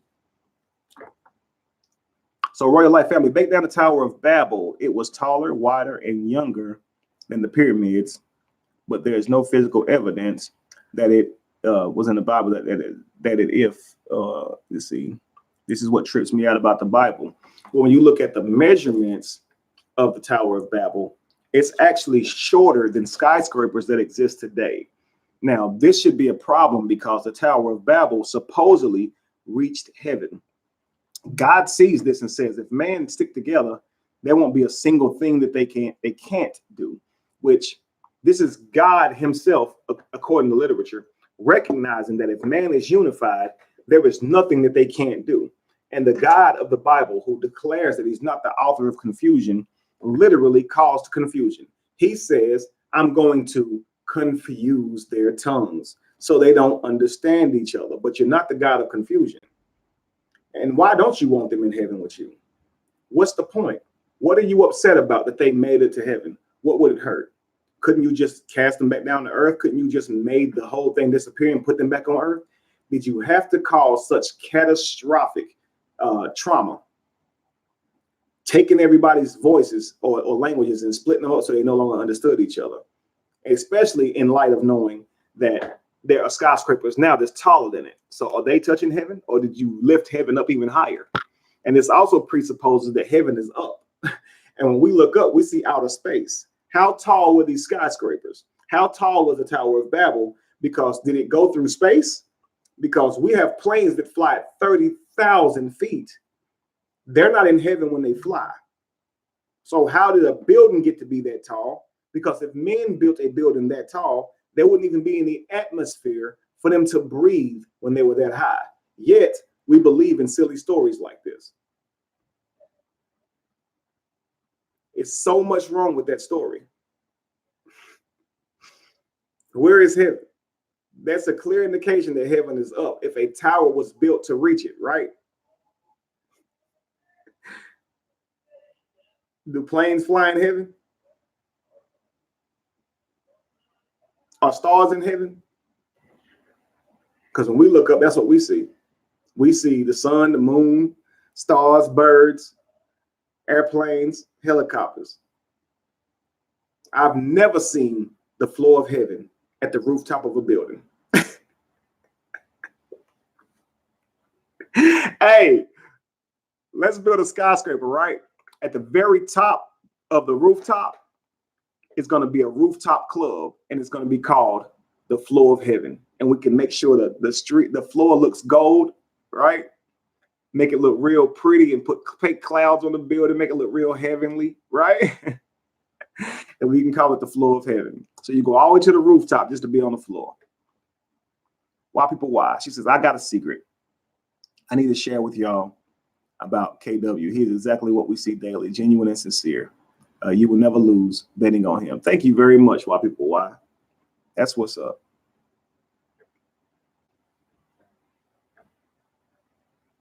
See, Michael says we went to space, moon, even Jupiter and Mars. I don't know that I believe that, but I know that planes fly super duper high, you know. But I'd have to see proof that we went to those places, Michael. But it's possible that we went. It's likely. We do say it, but hey. But even if we have not went, it doesn't prove the Tower of Babel to be true, because that's just hogwash, to be honest with you. And just trying to wrap your head around all of the logical fallacies surrounding it is just crazy. Again, it's shorter than skyscrapers today. How did it reach heaven? Where is heaven? Is it up?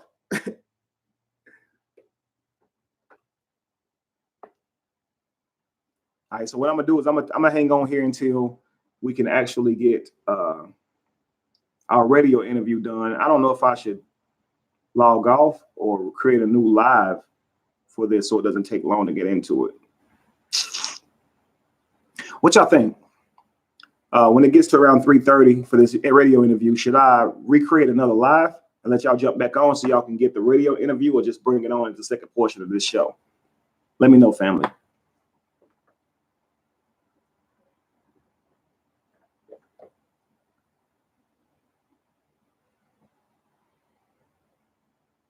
Okay, Deidre.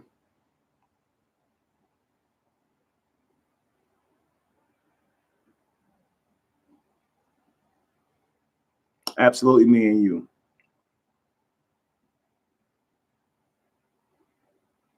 That's what's up, Deidre. He's taking some financial alchemy from Lorenzo. He says he really likes that.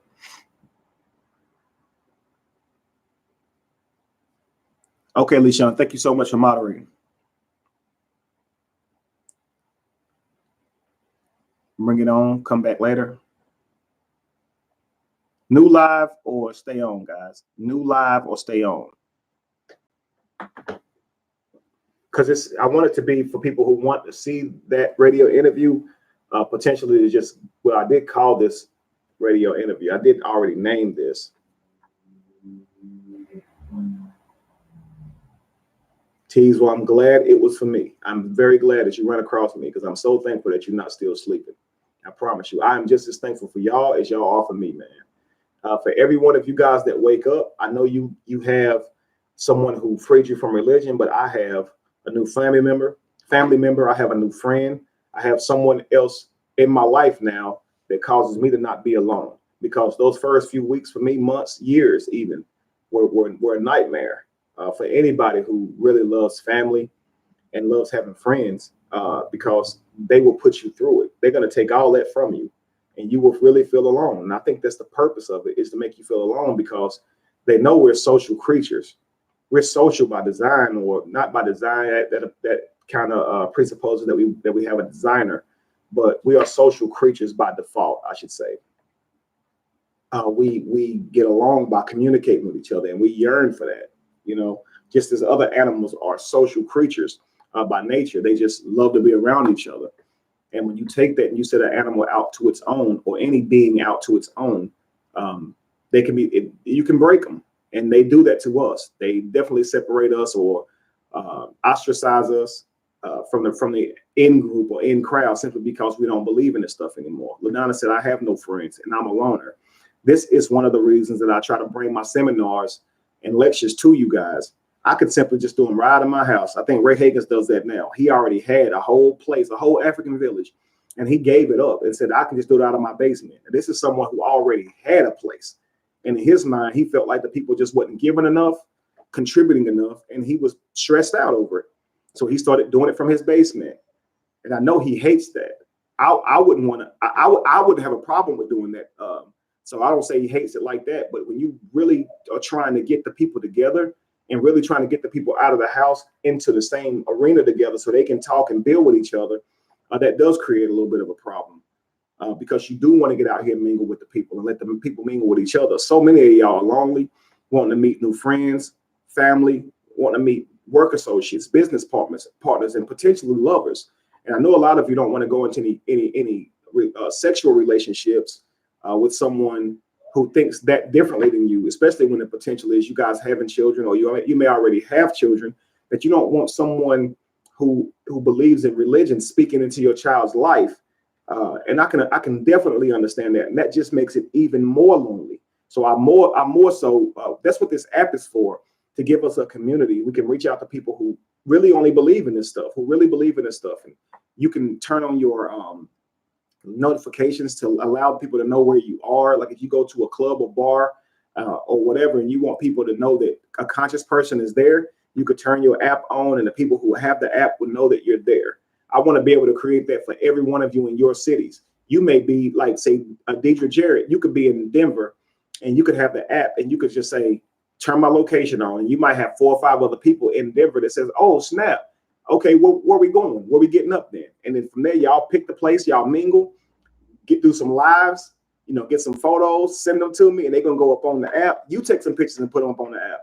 We want the world to see us really coming together and doing something big, man.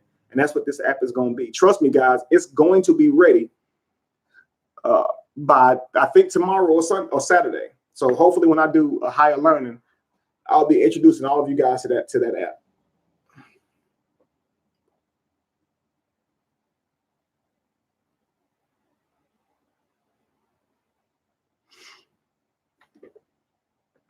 DJ says, you have changed my family life. When I woke up, I sprayed the message, and I woke them up. I sprayed the message, okay, and I woke them up, and now we're more connected and bonded than we was in religion.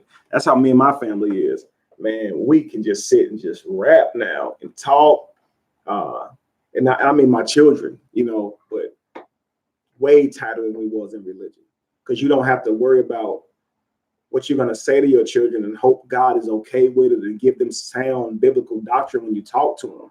You can really just talk to them about what you experienced in life and help them to grow, because you've been there first. And when you look at your children now, you're not looking at them like they're God's gift to you. And then the way you raise them up, they won't depart from it if you teach them the things of the Lord. You look at your children like little bitty versions of you. They are now, they copied from you and another person. They say 2 heads are better than 1. 2 people join together to make another individual. This means this is your best chance now for survival. So you want to give that child or those children everything that you have. So everything positive that you have, so they can continue on with their life. You're passing the baton to your future self. And this is how spiders look at their offspring, as it actually is themselves.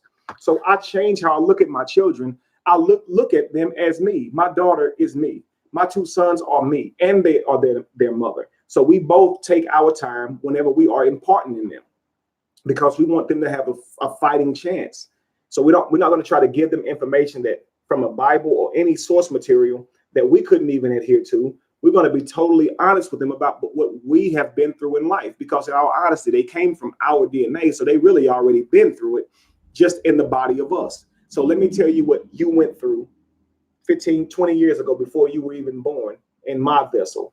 I experienced these things. So I'm telling you before you get there, because you have a lot of my nature. You're going to act exactly how I act in certain situations, because you have my DNA in you. So let me talk to you about how I handled these situations in the past and how I became better from them. Maybe I can enlighten you to becoming a better version of me when I was at least your age, and maybe take out all of the problems that I had to go through in order to learn how to be who I am today. Maybe I can help save you some time on making the mistakes that I made. And then you can have a rational conversation with your children. I literally talk to them. Like my son yesterday was joking around, and we're walking in PetSmart. My daughter's teacup poodle's birthday is tomorrow. And my daughter says that she loves her teacup poodle. I joke with her about giving him a birthday. And she says, well, you got a birthday. Yeah, but it's a day that we made up. It don't really matter. This is how intelligent my children are. I say, baby, it's an animal. I wouldn't put this onto the dog. I wouldn't tell this dog it's his birthday, right? You don't even know what his birthday is, and here you are stressing about it. Dad, will you take me to PetSmart? Right? Guess what she said? Well, Daddy, one day we were called animals, right? Go on.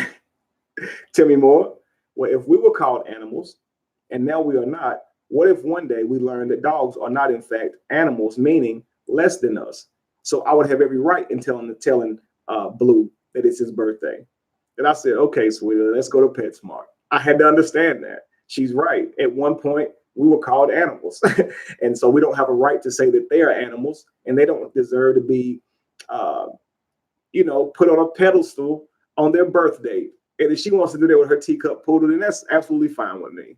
So we went and we got him a little collar she got for him and all this kind of stuff. He's cute now. So we'll see him tomorrow. We'll be having a birthday party for him, for the dog. And I will be also in attendance, contributing to Blue's birthday because my daughter made a good point. No, actually, no, his last name is Blue. And so his name is Oliver Blue, and it's Bleu, like blue cheese.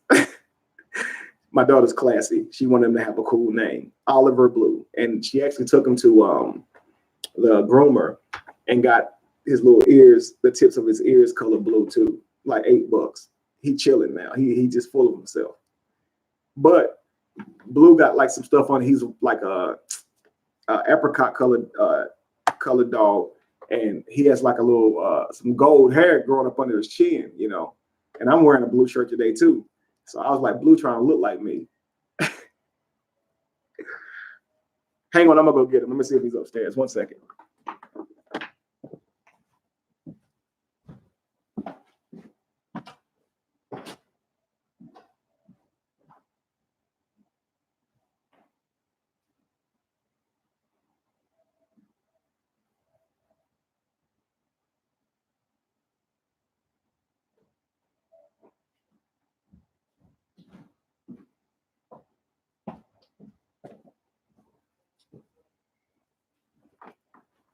Okay, family. No, Blue is not upstairs, but this is Blue. Ain't he cute? He's not this big in person.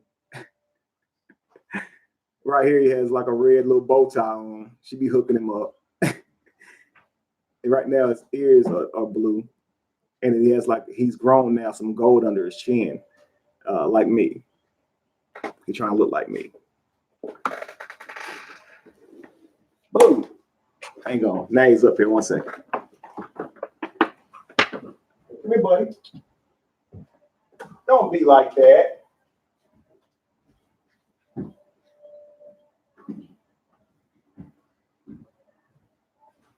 Janae. What? He's not here. Hey, here's a ring over here before. Okay.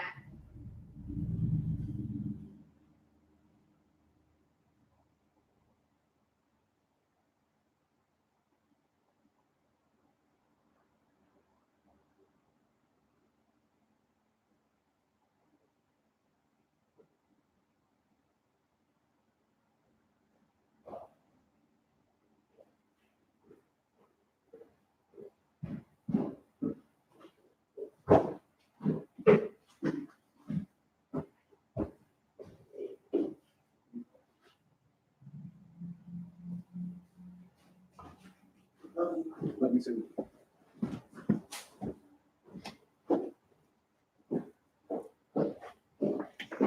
Here he is. He don't want to look. He started running as soon as I tried to look. If you look up, you see the little gold hairs around his mouth. Look. Blue. Y'all see the little gold hairs on his mouth? Look. Look at him. Whoa. This is my daughter's little son here.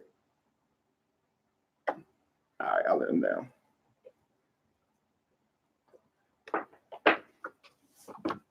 But that's Blue. Yeah,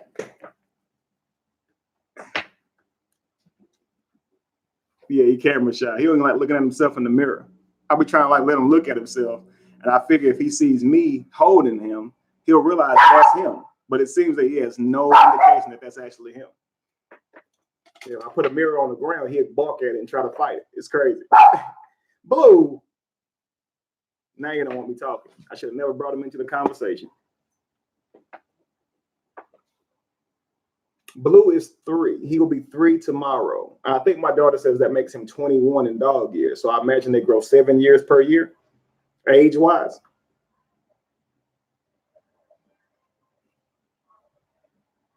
I hear you, Mackie. I've actually never done that, man. Went out with Blue.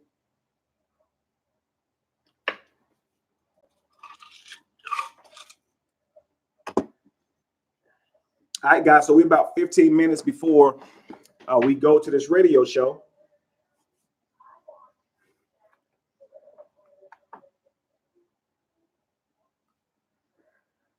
So should I stay live or create a new live? I can go back and edit this video to take the radio show thing out of the title. What do you guys think? Let me know.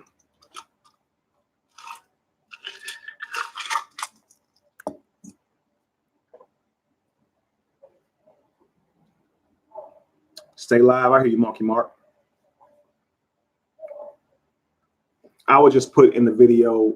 I can just put in the video, radio interview starts at this time. Okay, so y'all want me to stay live. That's cool. All right. That way I'm not losing y'all and half of y'all trying to get back on and potentially the next live drop or something like that. So I'll stay live and wait for us to get Jamal and those guys on and go from there.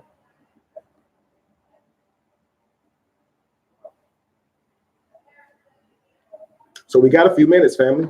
Ask me something. First, I'll say go to thank you, Keish. I'll tell him. I will be doing some organized events in New York, actually.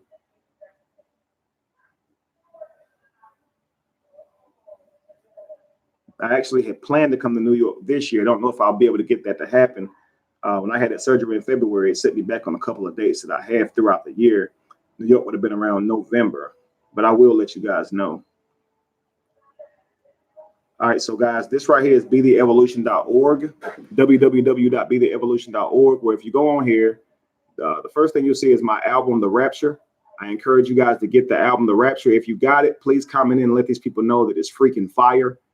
And I don't know what they own if they don't get that album right there. All right, that's $10, and then you can buy songs individually as well. But Born Winners actual top, which is the sports bra. People have been asking about that. That's all black. This one right here has white lining around it. But then you've got the Born Winners hat here that Callie has on. That's available now. All these are new items. Of course, the Born Winners shorts with the green military. And of course, it's a shirt that goes with that. And this is the one I'm really trying to push on you guys. Of course, it is I Support Being. That shirt is only $15, as you can see. It's normally $30. It's $15, family. I want all of you to get this shirt. This is saying that you support any person who isn't bothering anybody, who realizes they get one life and they just want to live their one life happy and be free. They don't want to be bothered. They just want to be. Leave them alone. They're not bothering you. They're not bothering anybody else. It's not causing intrinsic harm. Their lifestyle isn't causing intrinsic harm on anyone else. Just leave them alone. And here's one, my favorite new item, the Born Winners jacket. If I can get that to show up clearly, but you guys see it there. Just make sure that you guys go to www.betheevolution.org and check out the products. Thank you for putting that in notes in the comments, LeSean. 8 minutes until we go live, or 8 minutes till we get this interview done. Cool, cool.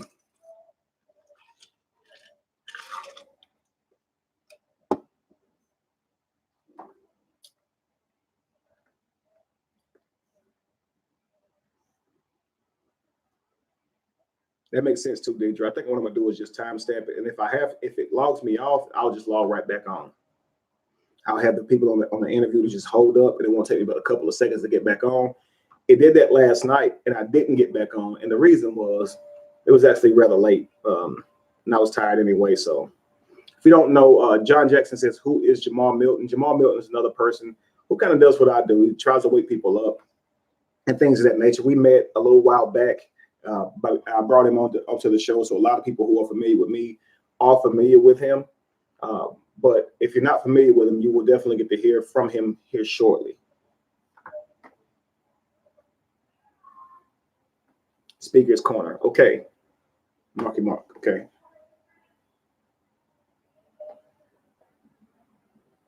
So does anyone have any questions? We got 7 minutes before we go live on the radio. Does anyone have any more questions?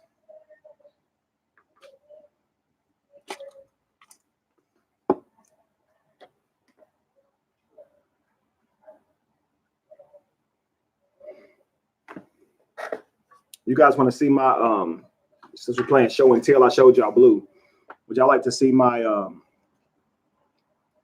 my roll-up plate? Y'all want to see it? This is the back. It says roll up, right? Y'all want to see the front? Bam! Does that look like it's real? Like you just reach in there and just.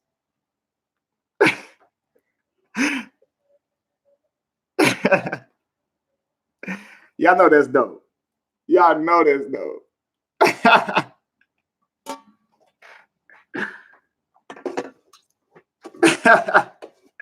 Fire, right? Keish, I know you hate. I know you hate.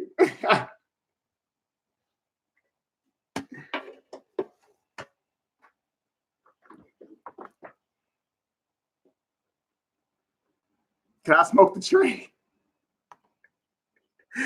That's funny, man. Right. It's dope. It's dope. It's dope. I know it's dope. I'm glad y'all like it. And just so y'all know, I do have one ready. I just ain't sparked it up yet. I might spark it up when I go on the radio because the radio can't see me. Just y'all can. So, you know, I don't want, I guess, strangers to see me smoking. Not because smoking is bad, but because people are weird. And they will take because you're smoking and try to make that seem like you're a bad person. They don't understand that's medicine anyway. And they were taught that pharmaceuticals was medicine. And this stuff actually makes my stomach feel way better. It's been a lifesaver for me while I've been going through all these surgeries and stuff. Y'all don't understand. It helped me when I first started messing with it. It was like 4 or 5 years ago. I was getting super bad migraines, super bad. Sometimes I'd go blind in one eye. I would throw up from the pain. It just would ruin my day. And so I started smoking because someone says that it could help with my migraines, and it literally did. But when I started smoking, I couldn't turn my thoughts off. When normally I would cast down thoughts in the name of Jesus, right? And just stop myself from thinking about religion. So when thoughts would come to my mind, like, man, it's 4,200 religions. It's over 10,000 different, like, religions, really. Like, we just say 4,200, but there are 10,000 religions, even small, counting all the small ones also, worldwide. And Christianity has 32,000 different denominations. And I would cast that out of my mind and just say, I bind that in the name of Jesus, you know? But when I started smoking, I couldn't do that. Those thoughts stayed right there, tormenting me, and I couldn't get rid of them. And so I woke up from religion. It finally hit me that it was false. It's crazy. Right. Anxiety, depression, headaches, even cramps. Absolutely. Facts, family. How long I've been? 5 years, 6 years now. But I thought it was a drug my whole life, so I didn't even touch it, family. I thought it was a drug my whole life. You can ask my brother LaTruth. Believe it or not, I used to run a company named Aaron's, and my brother LaTruth, who's a famous movie star, actor, musician, all this stuff, right? He used to work for me. He was actually one of my delivery drivers. And one day I needed him to go pick up something, and he needed help picking up what I sent him to pick up, and there were no more drivers. So I hop in a truck and I go with him to help him. And we get to the person's house. I think we're returning maybe like a living room set or something they didn't want no more. They didn't want to pay for it anymore. So I'm knocking on the door and I can smell this smell. And to me, it smelled like dookie. I was like, what is that? And my brother was like, dude, that's weed. And I was like, ew. Like, I thought it smelled disgusting. I was 28. That was my first time smelling weed. I once told Jamie's daddy, when me and Jamie was married and living together, I once told Jamie's daddy that I saw a big bag of weed when I was riding home on my bike. I get to the house. He's at the house seeing his daughter, right, and his grandchildren. I come in the house like, James, I just saw a big old bag of weed through across the street from the church. And he was like, word, hop in the car. Let's go get it. Man, he was so happy. We hopped in the car to go back get this weed. Man, it was a big old bag of just like cigar tobacco just dumped off. I thought that was weed. It was brown as crap. It looked just like cigar stuff, like it looks now to you. And I thought that's how crazy, that's how unaware I was to what weed was. That this man had his hopes up and all that good stuff. Give me 1 second. I'm going to go refill my cup and I'm going to come back up and call the radio station. Give me 1 second, family. I'll be right back. Keith said, bro, if you already high, you're going to be reaching for the buzz on. See, yeah, you be thinking. Honestly, when I put it on here before I roll it up, like you can't really tell what's what. You be wishing it was all of that, but it ain't. You know, so you just got to deal with it. It's depressing, actually. I'm just kidding. I'll be right back, family.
Appreciate y'all holding on.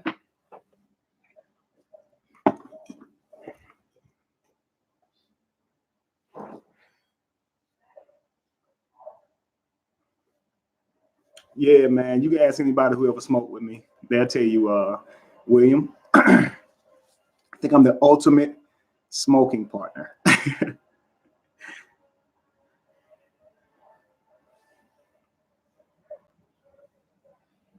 Let's make that call.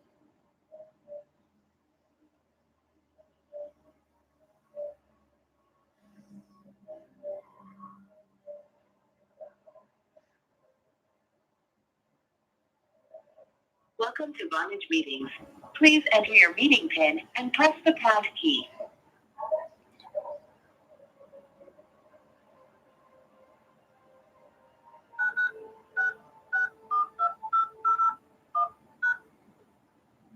Joining your meeting, press *7 to mute or unmute. And someone who's on? Peace, peace. It's Kevin. Hey, how you doing? I am doing fantastic, man. Can't wait to get started. How are you? All right, pretty good. We have Queen on the phone. Queen? Hey, Scott, how you feeling? I'm doing well, Queen. How are you? All right. Cool, cool. So we doing? We still waiting for Jamar? Sir? Queen? Yes.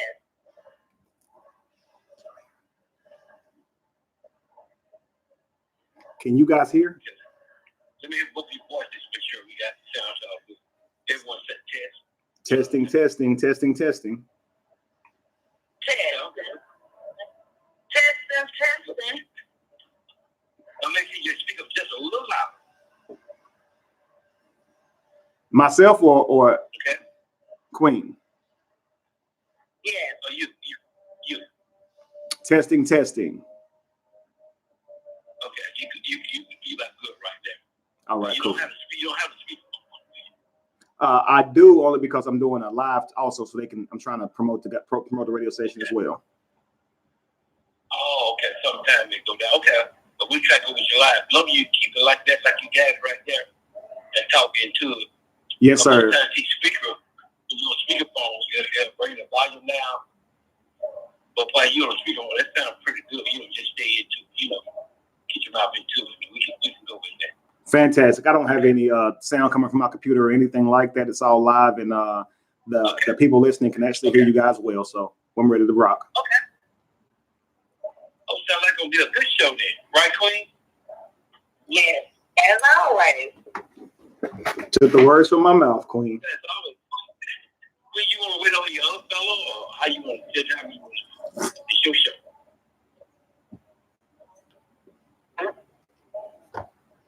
Live. Okay, so if the young person come in, you hear it when you come in. Okay. Yes. I'm asking for a thumbs up. My sign language isn't that good. I didn't take a class, but give me a thumbs up if this is okay for y'all. Let you know when he come in. Okay. Yes, sir. Give me one. All right. Okay. So, Queen, you about ready? Yes. Okay. When I'll go count to 20 seconds for me, and then you start to show up. Okay. All right. All right, Queen. Yes. All right. Go. WLMRradio.com. We salute the sponsor, Buy Live, Levi's Sport and Around, PBS, Pinhead Entertainment. The Power to the People Live Radio Talk Show. Salutes to God. And my co-host, Kevin Wesley.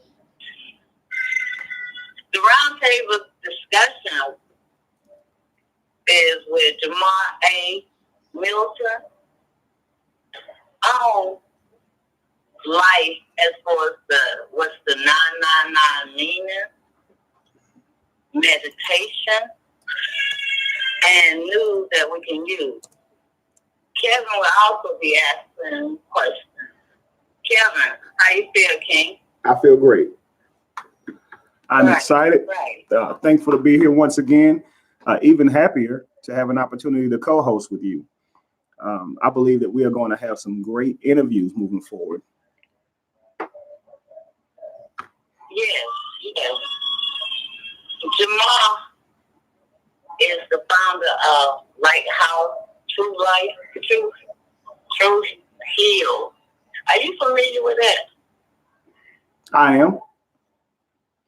Okay. I actually know a few people that contribute to Jamal's movement in the Lighthouse. Familiar with a few of them, and also I've been to I think 2 of Jamal's and the Lighthouse's presentations as well. Right. How was the group setting with Jamal as far as education? Oh, it's very. From what I saw, Jamal uses a lot of our ancient teachings or our ancient cultural teachings that come from Kemet to do a lot of his teachings, which is absolutely fine from my perspective. There's all different ways of learning, but I have no problem at all with someone using a frame of thought from the past to show us how to think now. I believe that we really need that because in the information that we've been presented now, it's been heavily skewed. And so a lot of times to wake up and become knowledgeable of what you've been lied to about, it's better to go back and find out what the actual truth was, and not necessarily that it's fact, but that it was stolen from this point of reference. Like when you get say the story of Adam and Eve, this is obviously a fable, but it's stolen from Kemetic science, where you're talking about the removal of a rib and then using that rib from man to create a woman. But in actuality, it's comedic science showing that the X chromosome is the woman, the Y chromosome is a man. The only difference in between these chromosomes is one leg.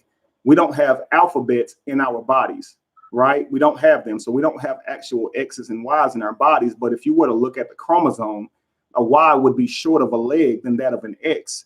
So if the rib is pulled from the Y, meaning the Y doesn't have a rib anymore, now the X is by default has 4 sides or 4 legs instead of 3, then this is showing the anatomy or the biological makeup of man and woman.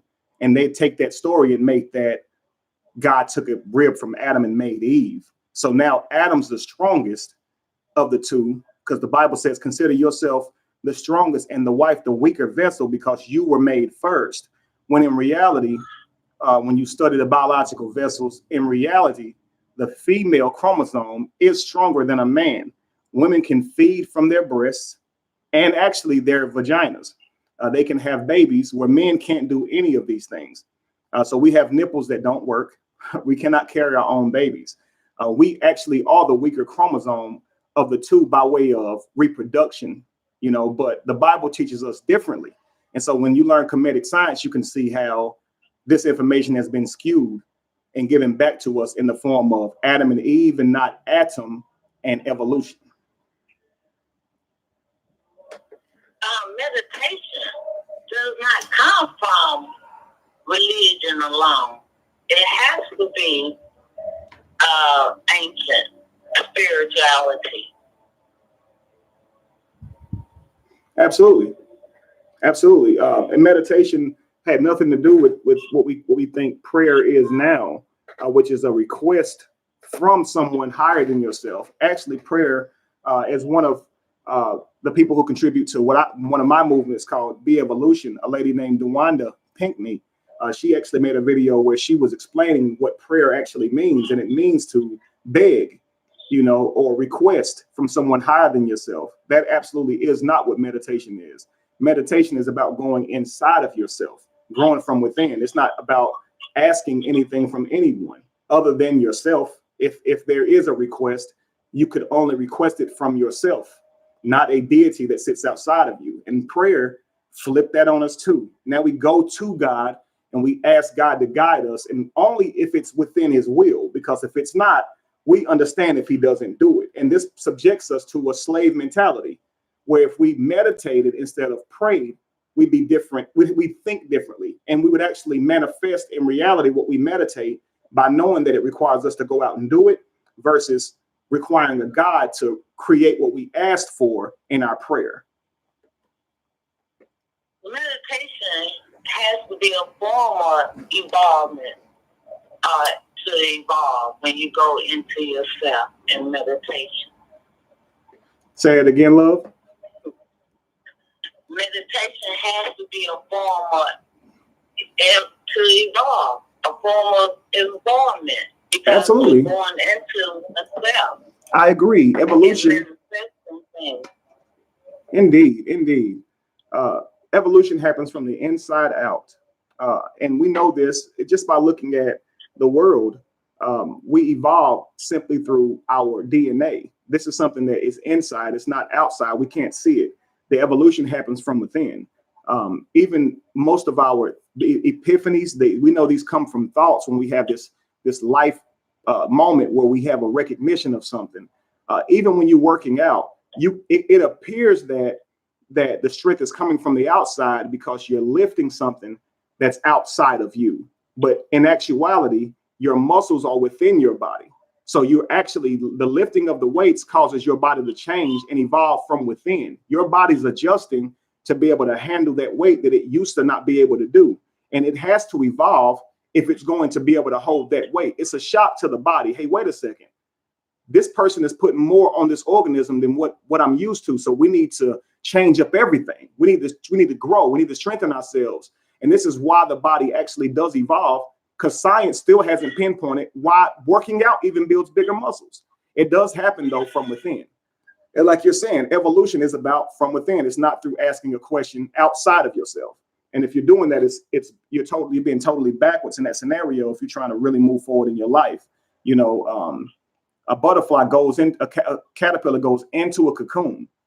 to come out a butterfly. You know, we don't actually witness this change happening, but it does happen from within. How does that caterpillar now come out knowing that it can fly? How does it come out knowing that its whole diet has changed and it's not now doomed to just eat leaves from a limb? How does it know that it can now fly away, and do the things that it does now? All this is inherent. And just like a baby automatically knows to squat when it does number 2, the only reason it uses the bathroom on itself is because we put a pamper on it.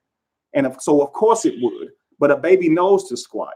And even now, the way our toilet seats are made, they're actually higher than they should be. We should be at a lower squat. And this is something we've learned now through science and understanding our bodies. And babies do this anyway.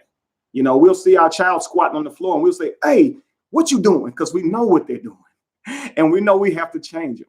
But imagine if you didn't have a pamper on them, you wouldn't technically have to potty train them, other than maybe telling them where to go, but not how to. Yes. Meditation. Tell us about, you mentioned your organization. Tell us more about the involvement in the community worldwide that you're involved in. Absolutely.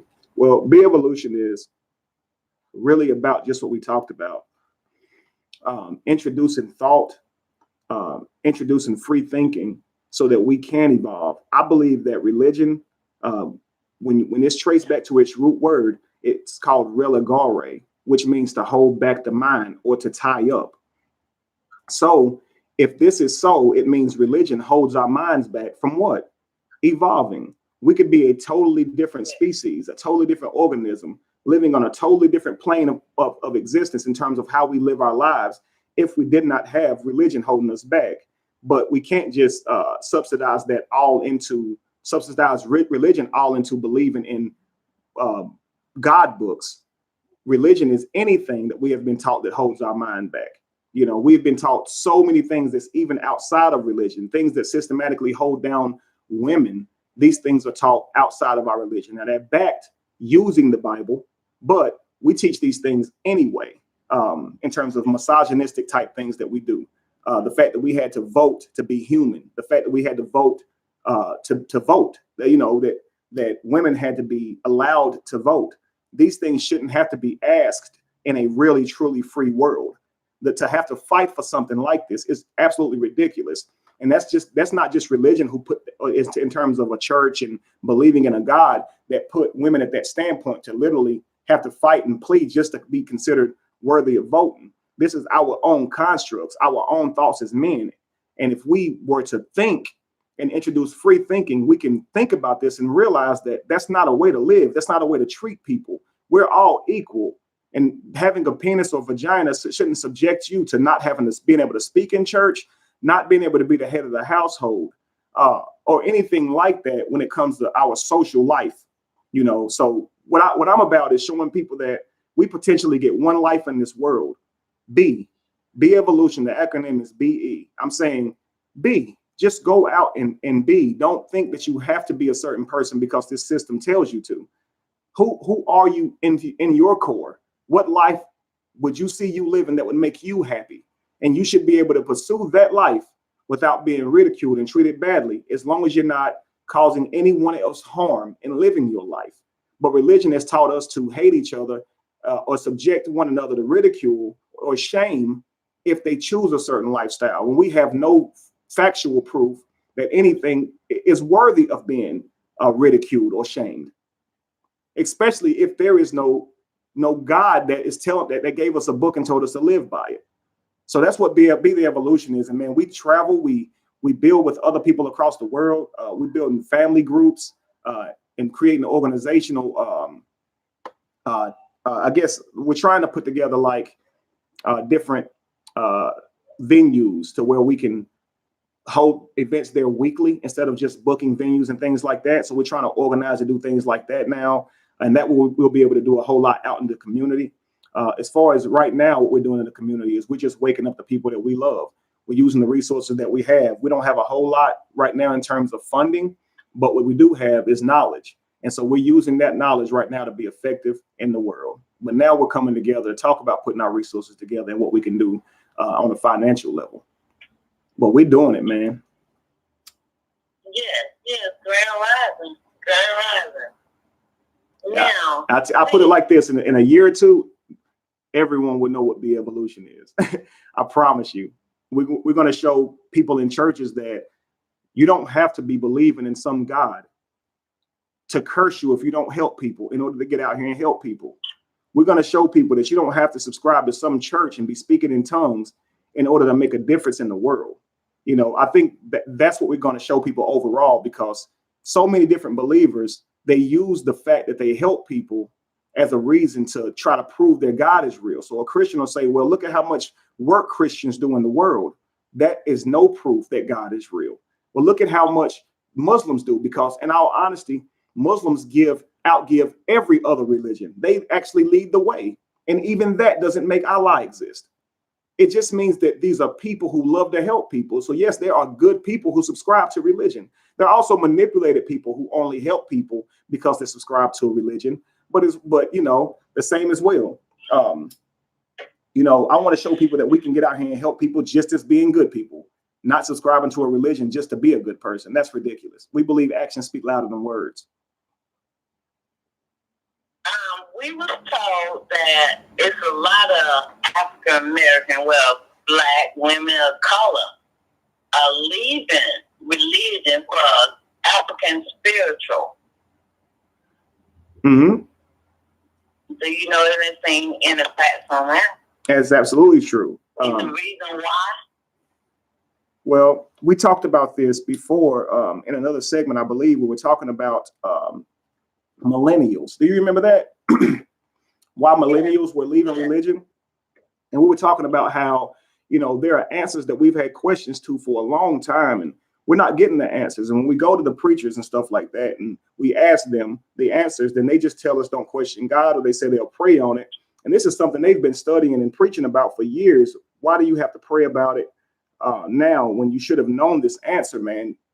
Any person that's in a profession for this amount of time, they wouldn't have to do this. If you went to your doctor who calls himself a specialist and you're asking them questions and they say, well, I don't know, but I'll get back to you, you're probably going to go get a second opinion. You know, and this person seems to hear from God. They say they do, and they don't give you answers.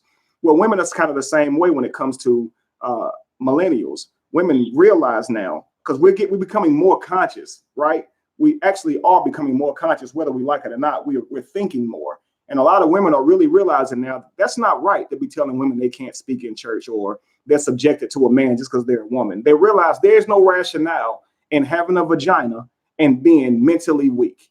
Those two things do not parallel. Most of us were raised by our mothers, so we know this not to be true. Most of us grew up in a house where our mothers was actually more intelligent than the males, especially because the men went out into plants and stuff and worked all the time. So we know that intelligence is not linked to your genitalia, but the Bible seems to suggest these things. And so when you're a woman and you're living in this world, especially when you go to church and you're getting treated the same way as you do in the workplace, you can't speak when men are always in charge, you know, all this kind of stuff. Listen to your husband. Husbands, don't run off and leave your wife. Consider her the weaker vessel.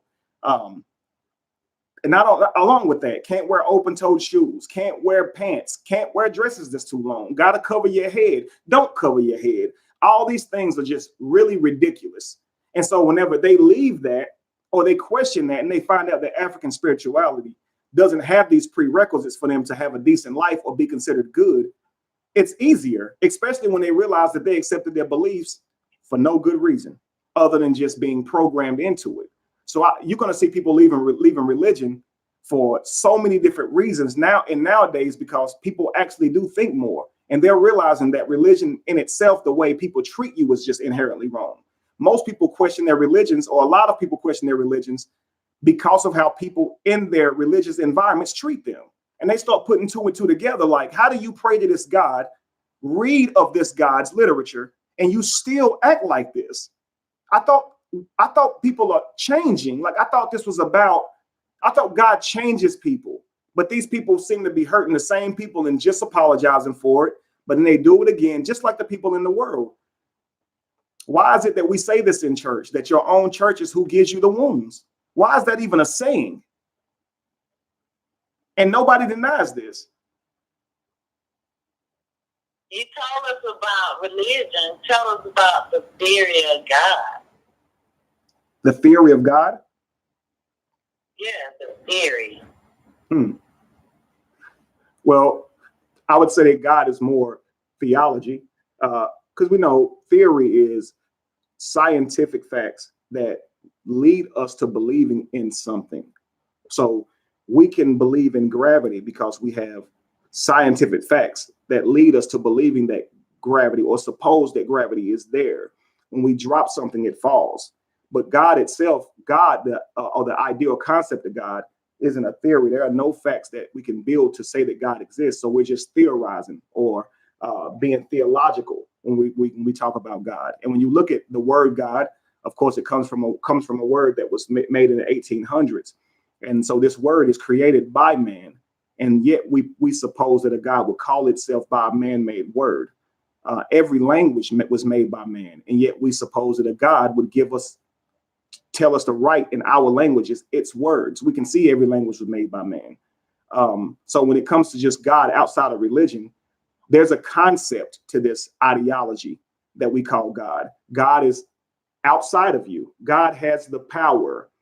Some people believe that God judges and puts in hell, but some people don't have this theology. This comes from Christian Western minds.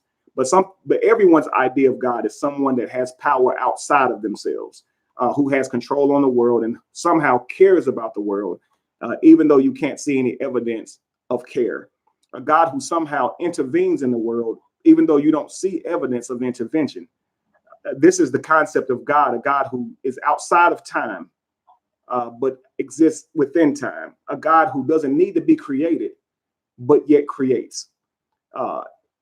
Every one of these in itself is just a fallacy. How can you suggest that we have to be created, but your God doesn't have to be created? Well, he's exempt from that. Why? Well, because that's what we need to believe to say this crap. It's what it boils down to. But when it comes to believing in God and separating it from religion, a lot of people try that. They say, I'm not religious, but I have a relationship with God. But how do you even separate the two when your God is of the whole reason you have a God is because you have a religion? And there's no way to have a God and that God not be judging you and you not be subject to that God and that God not be in power of you. So that is religion. If we're only talking about the meaning of religion, meaning to hold your mind back. If this God is not truly there, we'd have to all admit that it is a fact that you're crippling your brain by believing in such a character. And speaking of meditation, you reaching the higher self. We was taught that God and the devil is within yourself, and that the lower area of you is devil energy, bad energy, and then the higher you rise within yourself through meditation, through evolution, that you're reaching God's self, the higher level of self-consciousness. I got to commend you, King, on your effort and giving knowledge after leaving religion. Because as you say, they try to separate themselves from religion, but yet they got a story to tell you. You're absolutely correct. Tell us more about helping us leave religion. And is meditation is a part of your group therapy to reach this higher self? Tell us more. Meditation, to me, isn't so much of what I guess the general population would think about when you say meditation. I imagine that people would think you're sitting in a certain way, holding your hands a certain way, doing a certain thing. But meditation to me is simply thought. It is going inside of your mind, it's separating yourself from this reality and just going inside of your mind, not taking into account for the things that are outside of you for a moment, and just go inside and just think about why, and just think about how you perceive the world. And a lot of people say try not to think, but it's really impossible. Just what I say is allow yourself to think. Just allow your brain to go wherever it wants to go, or your consciousness to go wherever it wants to go. And at this point, you become not in control, just as much as you're not in control of your stomach processing the last meal you ate right now. or your blood pumping throughout your heart pumping blood throughout your body right now. Just allow your thoughts to be that free. And through that, you can learn. You literally can learn from yourself, literally, because that's how we learned in life, was observing the world. We would look at plants and look at trees, and we would observe them, and we would rationalize. It's philosophy that has brought us so far, and it's through meditation that you develop this philosophy, even for your own life. When people leave religion, the number one thing they say is, well, what do I do with my life now? Like, what makes me a good person now? Is this what makes things right or wrong, or like, what should I be doing? And my whole thing is develop your own philosophy. When you meditate, figure out what your life is about, what the things that drive you, that gives you passion. What do you pass on, regardless of whether you feel like someone's using you or not? It's every person has that thing. We all have people that use us, but we all have a need to give whatever it is they're using us of. So for me, it's like, I love to give of myself, my love, my time, and my knowledge. I love to help people in whatever way I can. And yes, people use me, but I've learned that that's just going to happen. You're going to have users. You're going to have scoffers. You're going to have mockers. And you're going to have people who support you. And that's just life, man. I was talking to one of my, actually my best friend the other day, and we were talking, I was in like a forest or a park, and there was this tree, and the tree had been ate up by beavers at the bottom of it.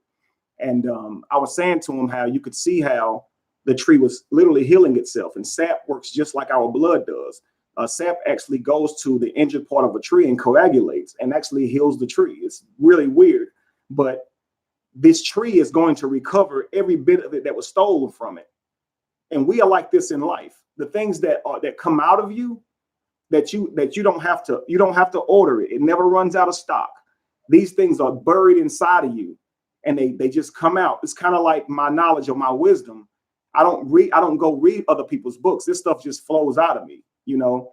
And when I'm talking, a lot of times they say, man, you make great analogies, or you make great perspectives. This is what Jesus did. All he did was taught in parables and metaphors. Philosophy is what has brought us to the next level of consciousness. It's just consider this, consider that. May I propose to you this? Have you considered that this could be the problem? And causing the mind to think really helps people to evolve, because you're not telling them what to think. See, if I go give you information, I can build your confidence and make you think you know something. I mean, I can go through the whole chakra system right now, but if someone backs me against the corner, I can still be an asshole as well. And that's not right. When do I evolve to becoming a better person? This only happens with going into thought and dealing with yourself, dealing with the person that you are. You know, and when I say person, I that comes from a word called persona, meaning mask, the role that you play. The person that you are okay with going out and playing every day. Why did you choose that person? Why do you feel comfortable being that person and not who you really are? You take a risk every day faking this character when nobody truly knows who you are. Many of us do this now. We know religion is false, but we'll go out and play the role of a believer. We may not be preaching it, but if someone comes to us with it, we'll let them still keep it. We'll let them have that conversation. Now, if you're in the workplace, you probably shouldn't be challenging people in that way, but honestly, they shouldn't be bringing that to you in that way. So without, telling them what they believe in is false and creating that, that debate, you could simply say, please don't talk to me about religion. I think that they have that in a policy that you shouldn't do that. So I'd rather not hear about it, but we still go out and we feel the need to play many roles in life. Why? Why not go out and stand up for who you actually are? This is, to me, is what meditation does. And like I said, when you look at that tree and it builds back all that bark and recovers all of that flesh that it had lost, it would still be traumatized now and be saying, people use me, but where do they use you? These things are the infinite side of you. It comes from somewhere else, and when you meditate, you pull these things out of you. It's just like we say about women, when they're born, they already have their eggs inside of them. Now, they may not have access to those eggs in terms of creating a child until circumstances changes, and puberty sets in and things of that nature. But the eggs are already present. So they're born with the ability to give birth. and it's predetermined based on the eggs that's in their body on how many children they will have. But it takes a while for that to come to fruition. Just as your gifts and your talents, they are already in you. You just got to pull them out. And conditions change that. And when you meditate, you have more access to pulling these things out of you instead of you hold them dormant in yourself because you waiting on God to make a way for you or open a door for you or tell the man of God that you believe in to come and tell you that God, it's time for you to move in that way. See, I was like that. I needed my pastor to tell me that it was time for me to go have my own church. And it just never was time. God wanted me to sit under him a little while longer, and I'm sitting here like, I know I'm ready because there were things I wanted to do differently. I didn't want to collect tithes. I saw no reason to it. The Bible didn't actually say it. And men are skewing these words. But it wasn't time. I had a rap career offered to me when I was in gospel rap. And I turned that down because he said that God didn't want me to do it. So my life was really manipulated by belief in this character. So I let men manipulate my life because I believed in the character that they believed in. And that's crazy because I didn't even need proof that God said that. So I didn't even need proof that God was real, nor that God told my pastor that not to take that record deal or to move and take that better job that would have, sustained my family. I've done so many things that hurt my family because I was allowing people to tell me what I should be doing because God told them what I should be doing. Meditate. You get your answers from within. The last thing you need to be doing is getting your answers from somebody else, man, because these people have agendas, man, and they're going to use you, even if they don't realize they're doing it. It's crazy. Yes. King, with meditation, what about, is there a certain way of eating, a diet that would manifest the things that you asking for, want to bring out of you during meditation? Does the diet have any effect that you know of on meditation? I would say that it absolutely does. And your diet, let me say before we go into the food side of diet, that your diet is really anything. It means what you expose your body to, what you allow yourself to see, and what you allow yourself to take into your body. So anything you're taking into your mind and your body would be considered your diet, right? But I know you're asking me by way of like eating. Absolutely. When you cut out certain foods in your life, it does clear your mind. And this can be proven via science. So I'm not just, spurring things out here. If you cut out the fluoride in your diet, like meaning don't drink tap water, cut out the fluoride in your toothpaste, you will learn that you will begin to be able to think more clearly because of your pineal gland will start to decalcify. I started doing this actually when I was a Christian, and I learned it from I forget where I learned it from, but I didn't learn it about the pineal gland by learning it through Egypt or through from a Christian perspective. I learned of it from just learning of it biologically, that we have these in our bodies, in our brains, and they're calcified. And so I was like, I want to know if I decalcify, what would happen. So I stopped, doing tap water. I stopped, using toothpaste. And I've been doing this for years, way before I woke up. But I think that's really what helped me to become more conscious, because when I did that, I started doing things differently in the church. I recognized that the Bible never says that you can eat pork. And I've been eating pork and thinking that it's okay to eat pork and shrimp and all these other things.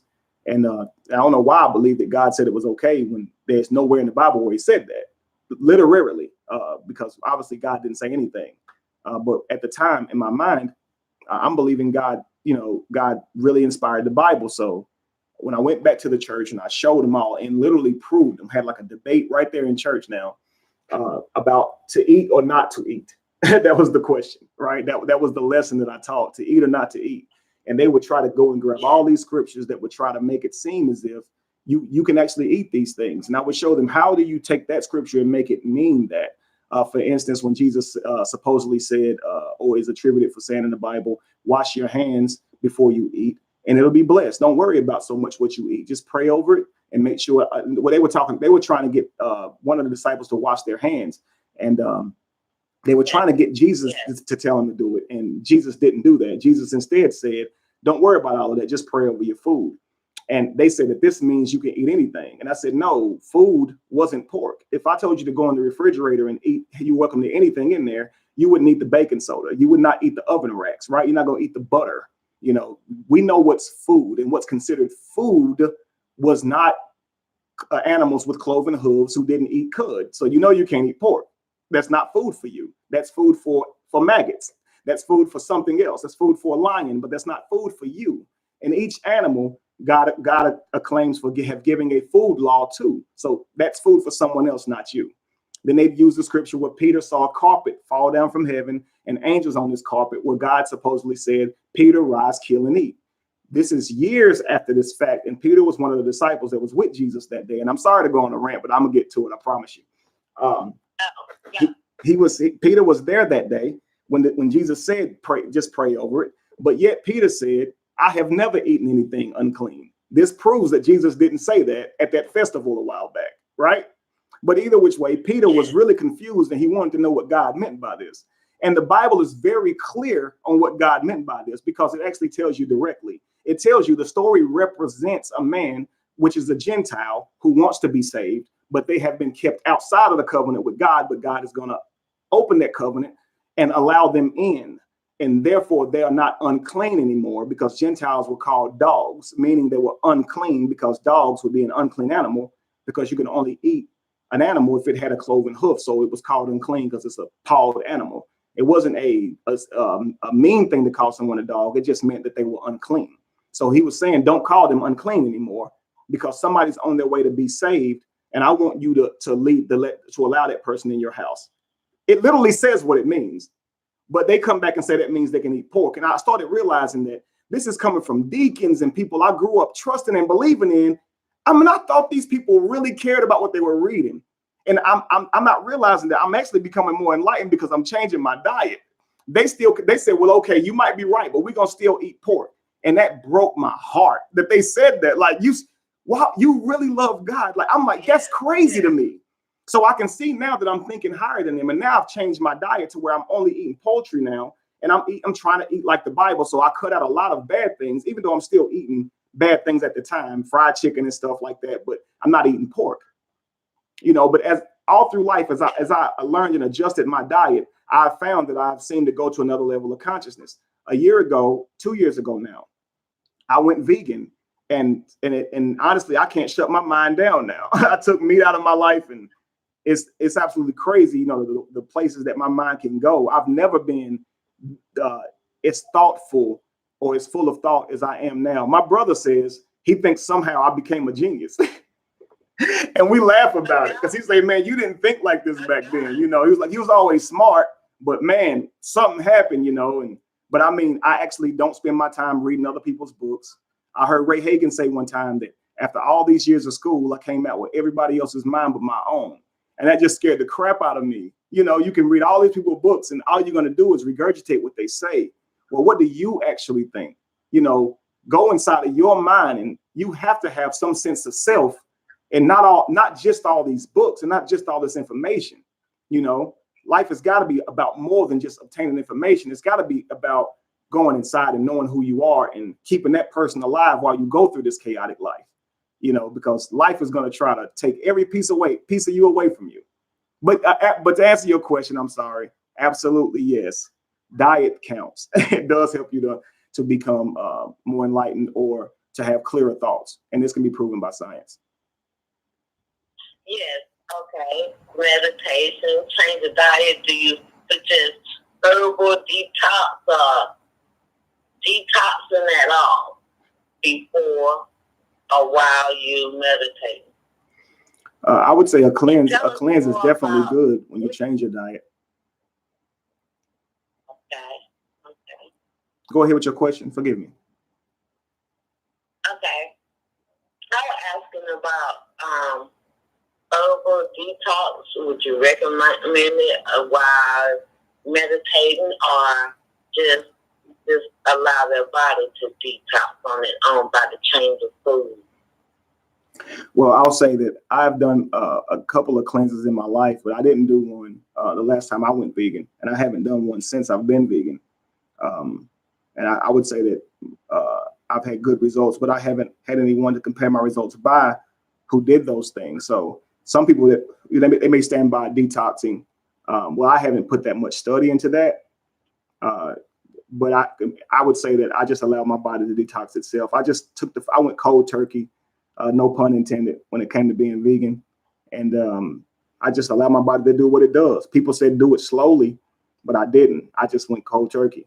And I came out fine, I feel like, and so did my children. My son had asthma, couldn't hardly run without having asthma attacks, and needed his inhaler with him all the time. And right before I went vegan, we were at this cookout. We eating hot dogs just like any other family. And he has an asthma attack, and I have to rush him home because he forgot his inhaler. And I was terrified. And when I watched What the Health, and it was talking about how people were going vegan, and within like 14 days, they didn't have problems with asthma. And some people didn't have problems with things like diabetes after just 14 days.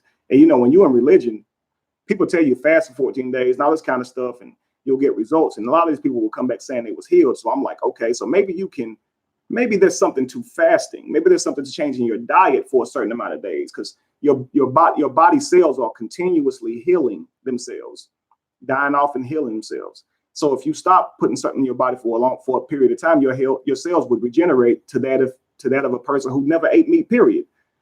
So I'm like, okay, I'm gonna try that. And I'm putting this to a physical test, not a faith. I can examine this. And I promise you, Queen, my son does not have asthma. And I'm like, it's hard for me to even talk about that without tearing up, because that was one of the things that I used to pray for God to fix all the time. Cure my son. I don't want to see my son suffer. I don't want to see any of my children suffer. And I used to ask this God sincerely to heal my son. And this dude wasn't listening. I learned about a diet and apply it to my son's life, my life, and look at my son now. He ready to play football this year. Like these type of things, man. He's slim now. Like obviously he's vegan, but he didn't run and stuff before, so he was heavy set. Didn't really like himself that much. Man, now this dude confident. He always striking poses and everything. Like, you know what I mean? I healed my son. And in reality, my son healed himself. When I gave him the food, his body knew what to do. This is what I mean by having organic knowledge. Our bodies know what to do. My son, all he was responsible for doing was just eating the food, man. We didn't go to a doctor to get cured or anything. My son's body responded to this food and healed itself. So my son could say, Daddy, thank you for healing me. But I'm saying, son, thank you for healing yourself. You see how powerful that is? That's where my gratitude comes in. But it's not to a person that's outside of me somewhere.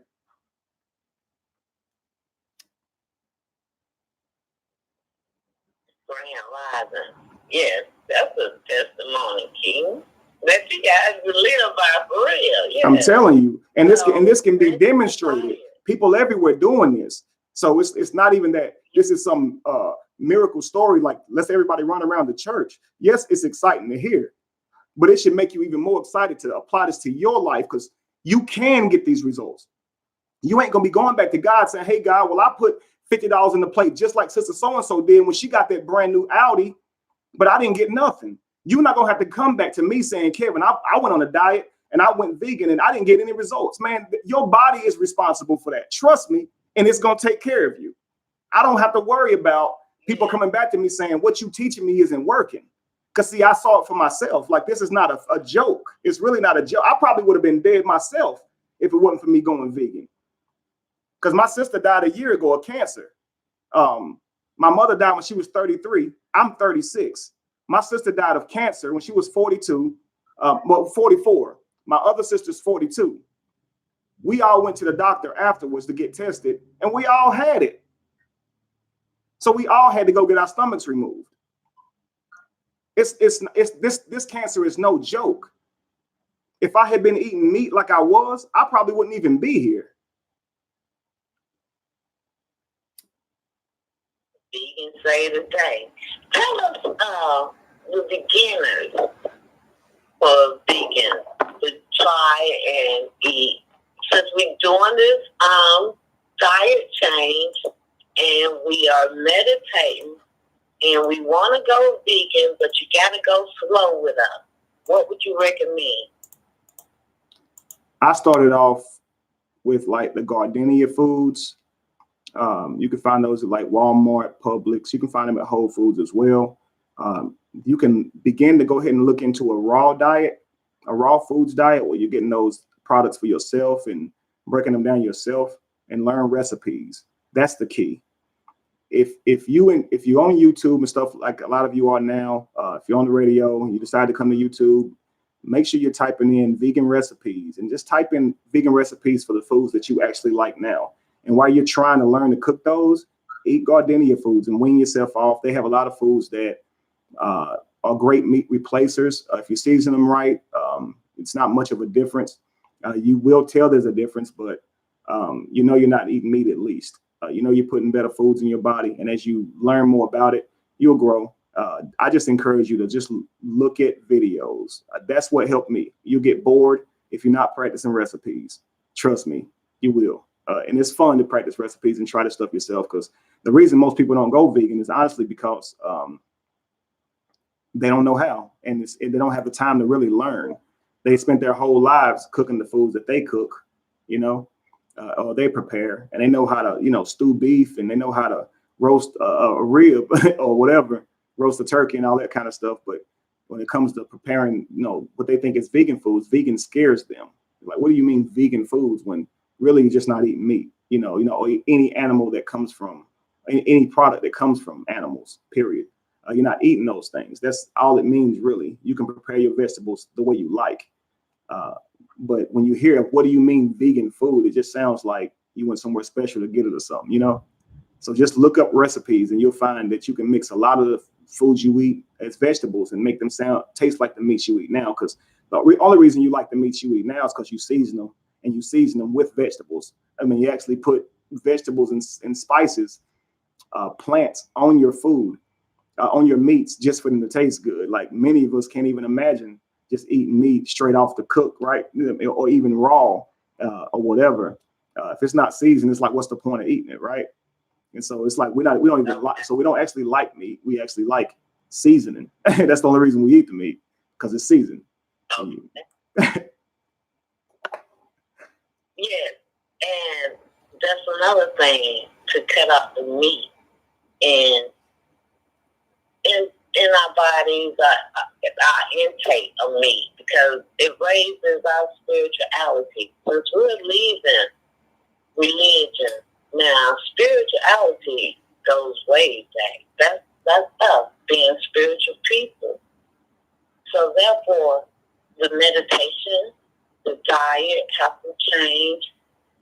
We want the vegan recipes. We want them. Now, when I asked about just going totally vegan, I was told first, everybody would say the hamburger. Try the vegan hamburger. Now, today, since fast food on the rise and you don't know what you're eating because you're not eating meat, I would suggest that vegan is the way of life, personally. Absolutely. So anybody that want to go vegan, try the vegan burger like they told me. Facts. Kevin, oh, yes, it's been a pleasure. Listen, though. And would you recommend meditation in your group for your members? I would. I always encourage them. And I guess I don't use the word meditation because I don't want it to come off as what we first learn about meditation. So I just say, think for yourselves, get alone and just think about how you observe the world and think about where that came from. Think about some of the things that you really hold dear to, core beliefs even, and just challenge them. Just challenge them. Don't be afraid of climbing that wall and looking over it to actually see if you came to that belief in a logical way.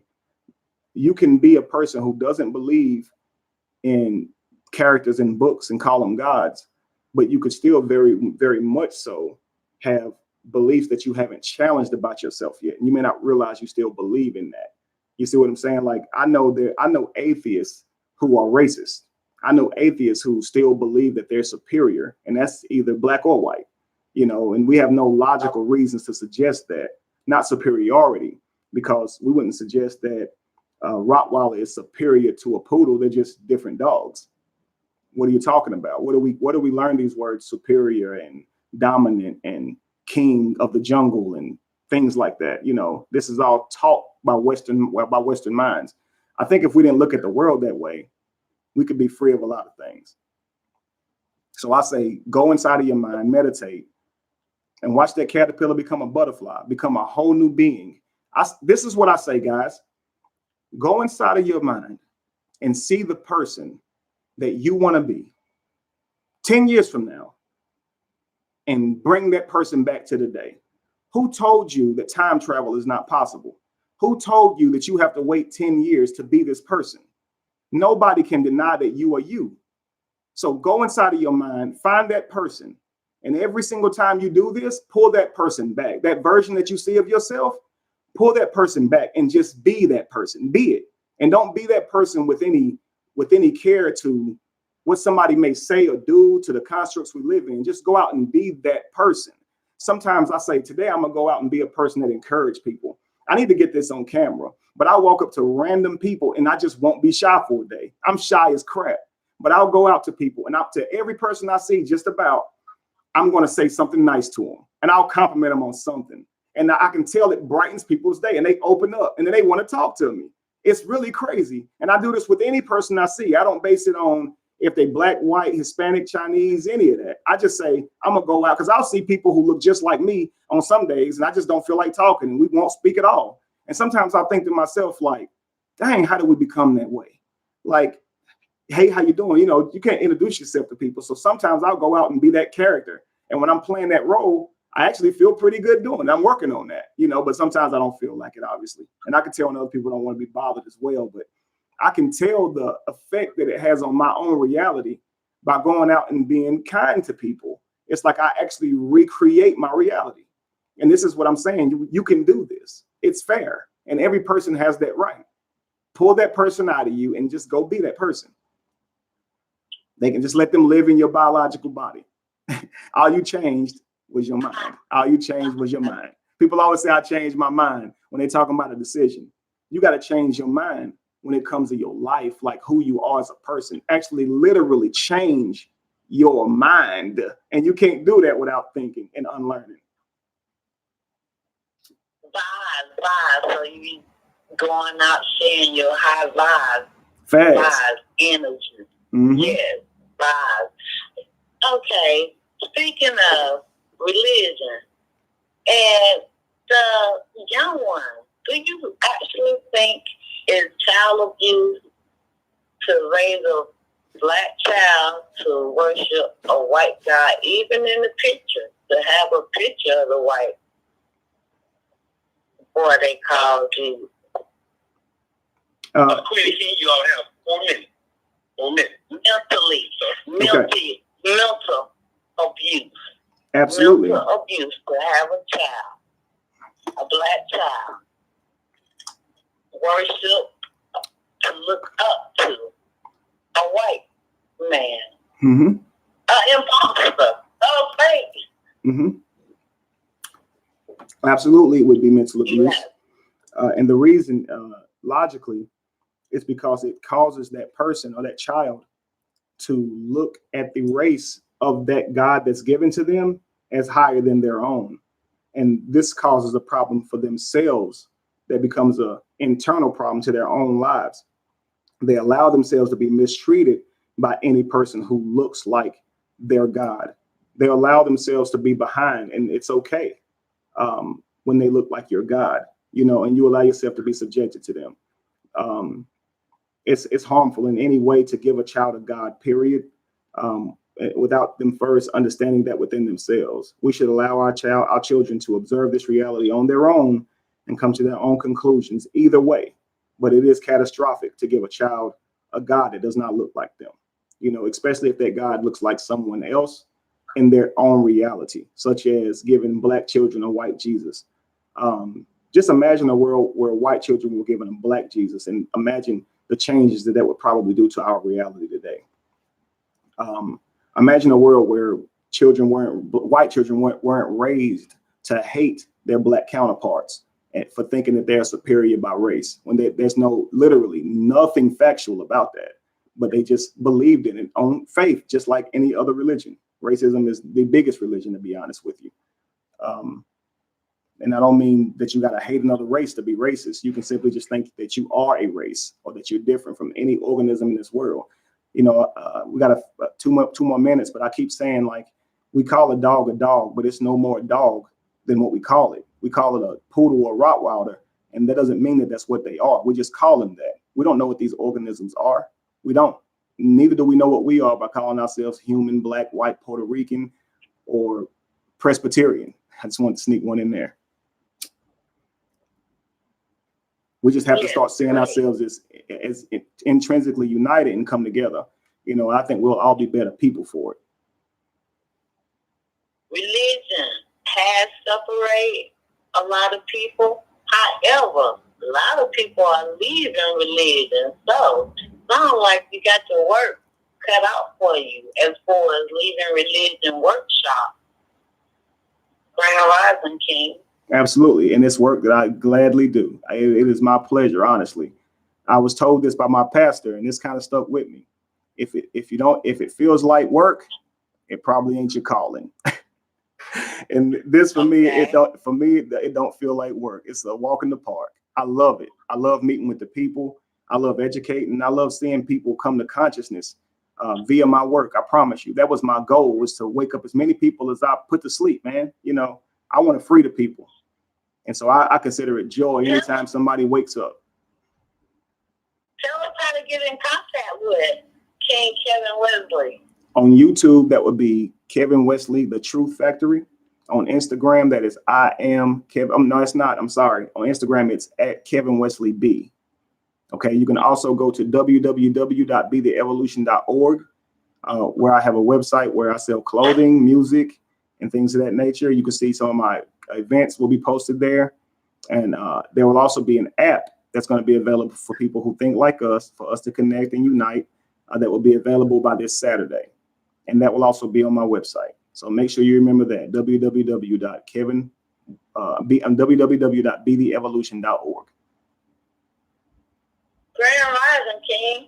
Peace, love, and light, family. Peace, love, and light. And I am your queen, Nadi. Perfect.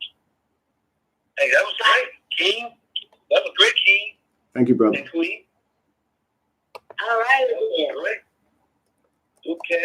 When we gathered in, you'll be ready for Sunday. All right. And everything. Okay. Absolutely. Okay. It was a pleasure. Okay. Okay. Hey, Key. All right, Key. Okay, you will. Key, I'm gonna go back to work, man. Okay, family. So I got that interview out of the way, and I am high, as you can see. I've been on here for a long time. So if you guys will allow me, but what do you think about the show? We can wrap a few minutes. What do you guys think about the show?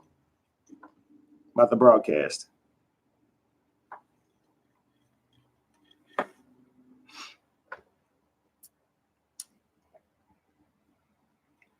Right, Marco. My eyes already little. Now you can't even see them.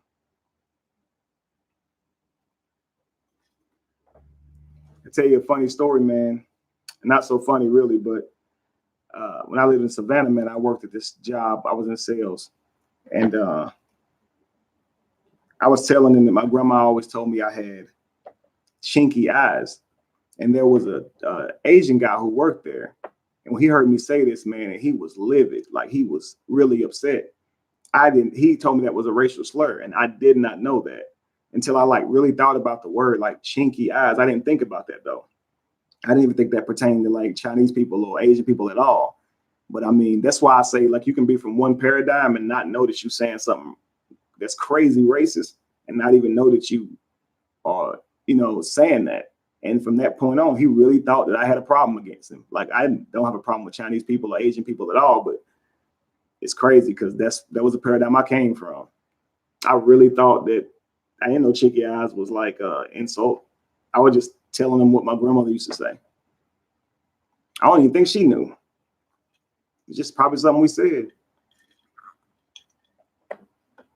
Make you wonder though, if they be sitting around like saying they got nigga eyes and in like Asia, they don't have any clue what it means. Like their eyes is bigger, right, than the normal person, right? Like, you know, if you're Asian and your eyes are larger, they say you got nigga eyes. They wouldn't know if they weren't exposed to our paradigm. Well, that's a slur. You know what I mean? So if he said that around me, I'd probably be like, "What you just say, bro?" I would have been mad too.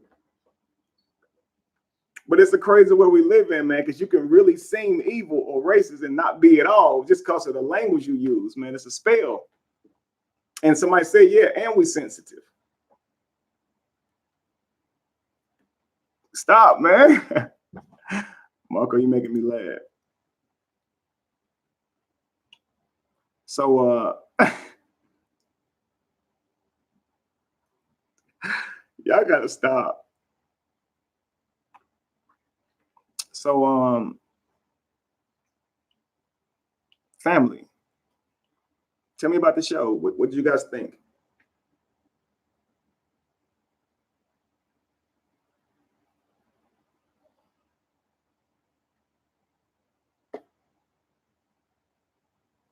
What do you guys think?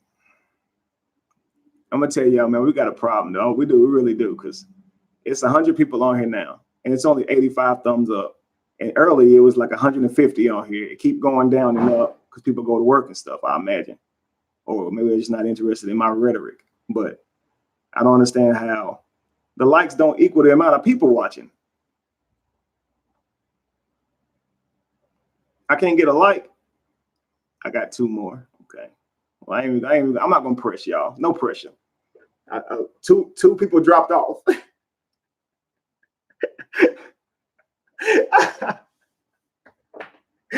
Another person left. It's going down. People leaving. They don't want to like it. How you gonna leave when you like something, man? That's y'all mess. Y'all ain't right. Now they don't even hear it because they gone. I can't even call them jerks now because they gone. Oh man. Oh man, that's funny.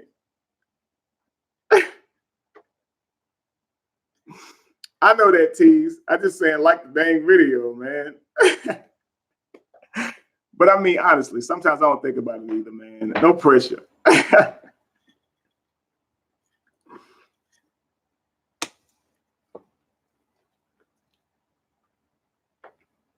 Well, again, somebody said giving the vegan thing another go. That's what's up. Again, take your time. It's a journey.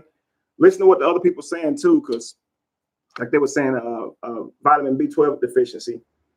That is something that you'll be prone to. This is something that many people say. So take your vitamins. It's not going to be like when you were a meat eater, you know. So make sure you take your vitamins too, you know. And I take so many vitamins and trying to heal myself back up. So I'm overdoing it. Yeah, Papa, I feel you. It'd be like that. That's what I was saying. I don't take it as an insult. The fact that people are watching, that's more of anything. Because, you know, man, I've been on here 3 hours. Honestly, the way we're geared now, we can maintain attention for 2-3 minutes. So, I mean, to me, it says a lot if you can hold someone's attention for 3 hours and you still got 100 people watching, man. I got 100 people listening. We're just on here rapping.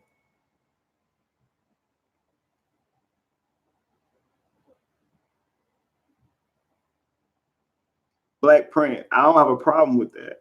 This is what I'm telling y'all. Y'all don't understand. This is how, honestly, I feel like it's a great way to really connect.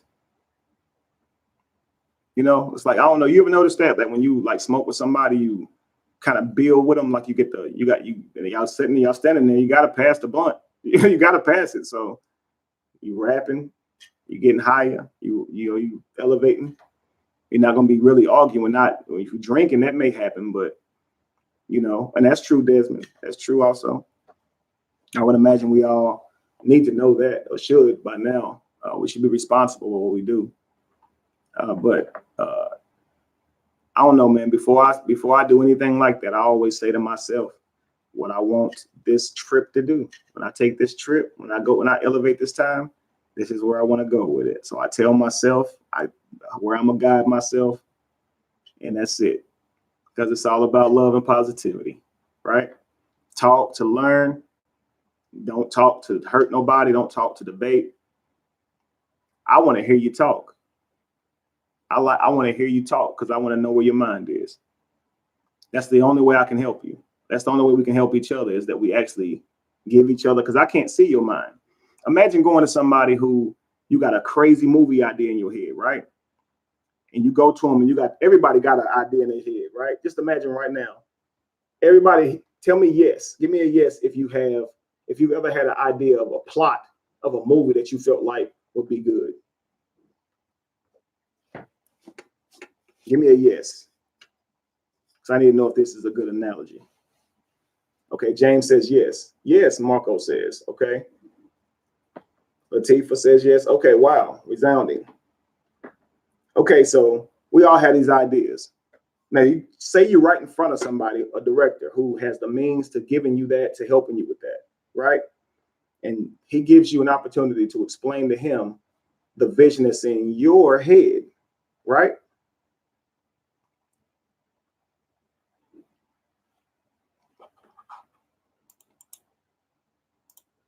How could you do that? You'd have to be able to tell him, right? But to a director, they can't see anything that you're saying. So they're going to ask you questions like, what's the character name? What's that character's name? What's their background? What's their parents like? Because all this should have been in your mind, but we're just thinking of a plot. If it was a movie where it was like this, and this, that'd be good. But in order to get someone else to understand that, you're going to have to talk. And until you get that out, they're not going to understand it. So you have to put your image in their head. That's why I say it's like imagine. It's two words, image in, imagine. So when I'm telling you my spell, when I'm giving you my rhetoric or my idea, I'm now projecting that idea into your head. And now the image is in your head. And the only way to do that is to talk, is to use these word spells that we developed to navigate. Yeah, words mean nothing, but they shape thought, right? And so when you're using words, this is how you can learn from each other. And this is how you can learn if someone's regurgitating. Because you need to learn when someone's thinking and when they're regurgitating. We all regurgitate, and that's okay. If I go through the chakra systems right now, I would be regurgitating. You know why? I didn't make them up. You understand? I didn't make them up. I learned it from reading. I know about it. I regurgitate the Bible. I regurgitate anything that I read from someone else. Because that's what you're doing. You're repeating something that you read. You're throwing back up something that you ingested, so to speak. It's not your thoughts. It's not your study. It's something that you read and something that you're teaching. And anybody can do that. We all can read and teach, whether you know it or not. When you were children, you could teach someone about the Pokemon and their names and what they did. So if you wanted to, you could learn about, the symbols that we used in Kemet, right? Or in Egypt, and you could teach that as well. We're fully capable, but we doubt ourselves on these things. The only reason you feel incapable is because you lack the information. But to be honest with you, anything that you have information on, you can give that information to someone else if you just don't call it teaching. Everybody on here, I can guarantee you, has something that they can tell somebody, that they know in detail, that they could tell to someone else. That is what teaching is.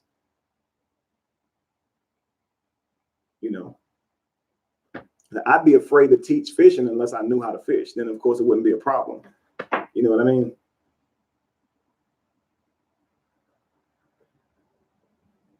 That's true, LaDonna. And again, that's why I say if without religion, we'd have that, because we wouldn't have our minds, our curiosity quenched at such an early age by just simply believing that there's a God.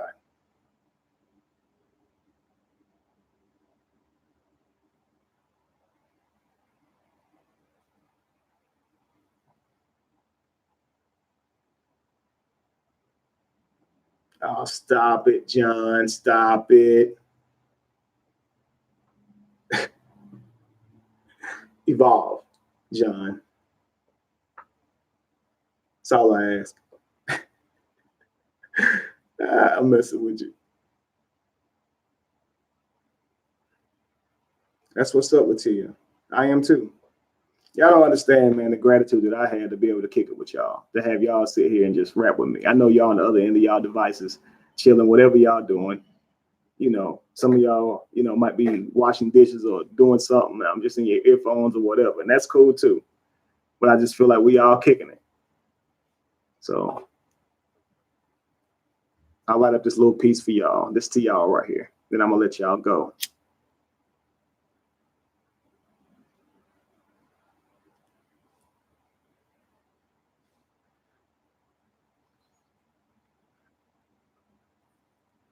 If y'all at work, don't inhale this. I don't want y'all to get drug tested.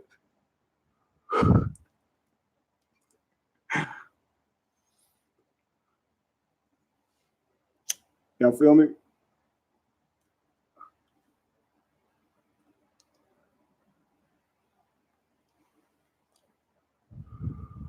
That's one more for the road. If you at work, there it came to you, little God squad.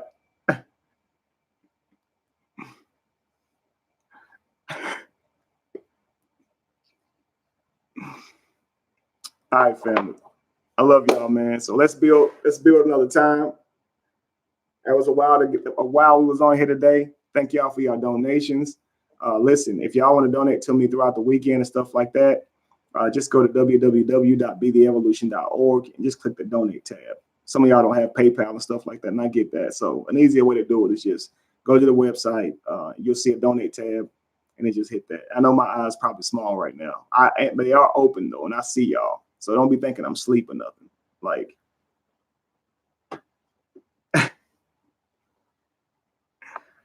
yeah, don't forget to like and share before y'all go. Make this broadcast huge so more people can hear what we're talking about and get what we own, so they can get on our wavelength, right? Or we can at least find the people within the world who vibrate on our same, wavelength. So or not vibe with us. So that's what we're looking for.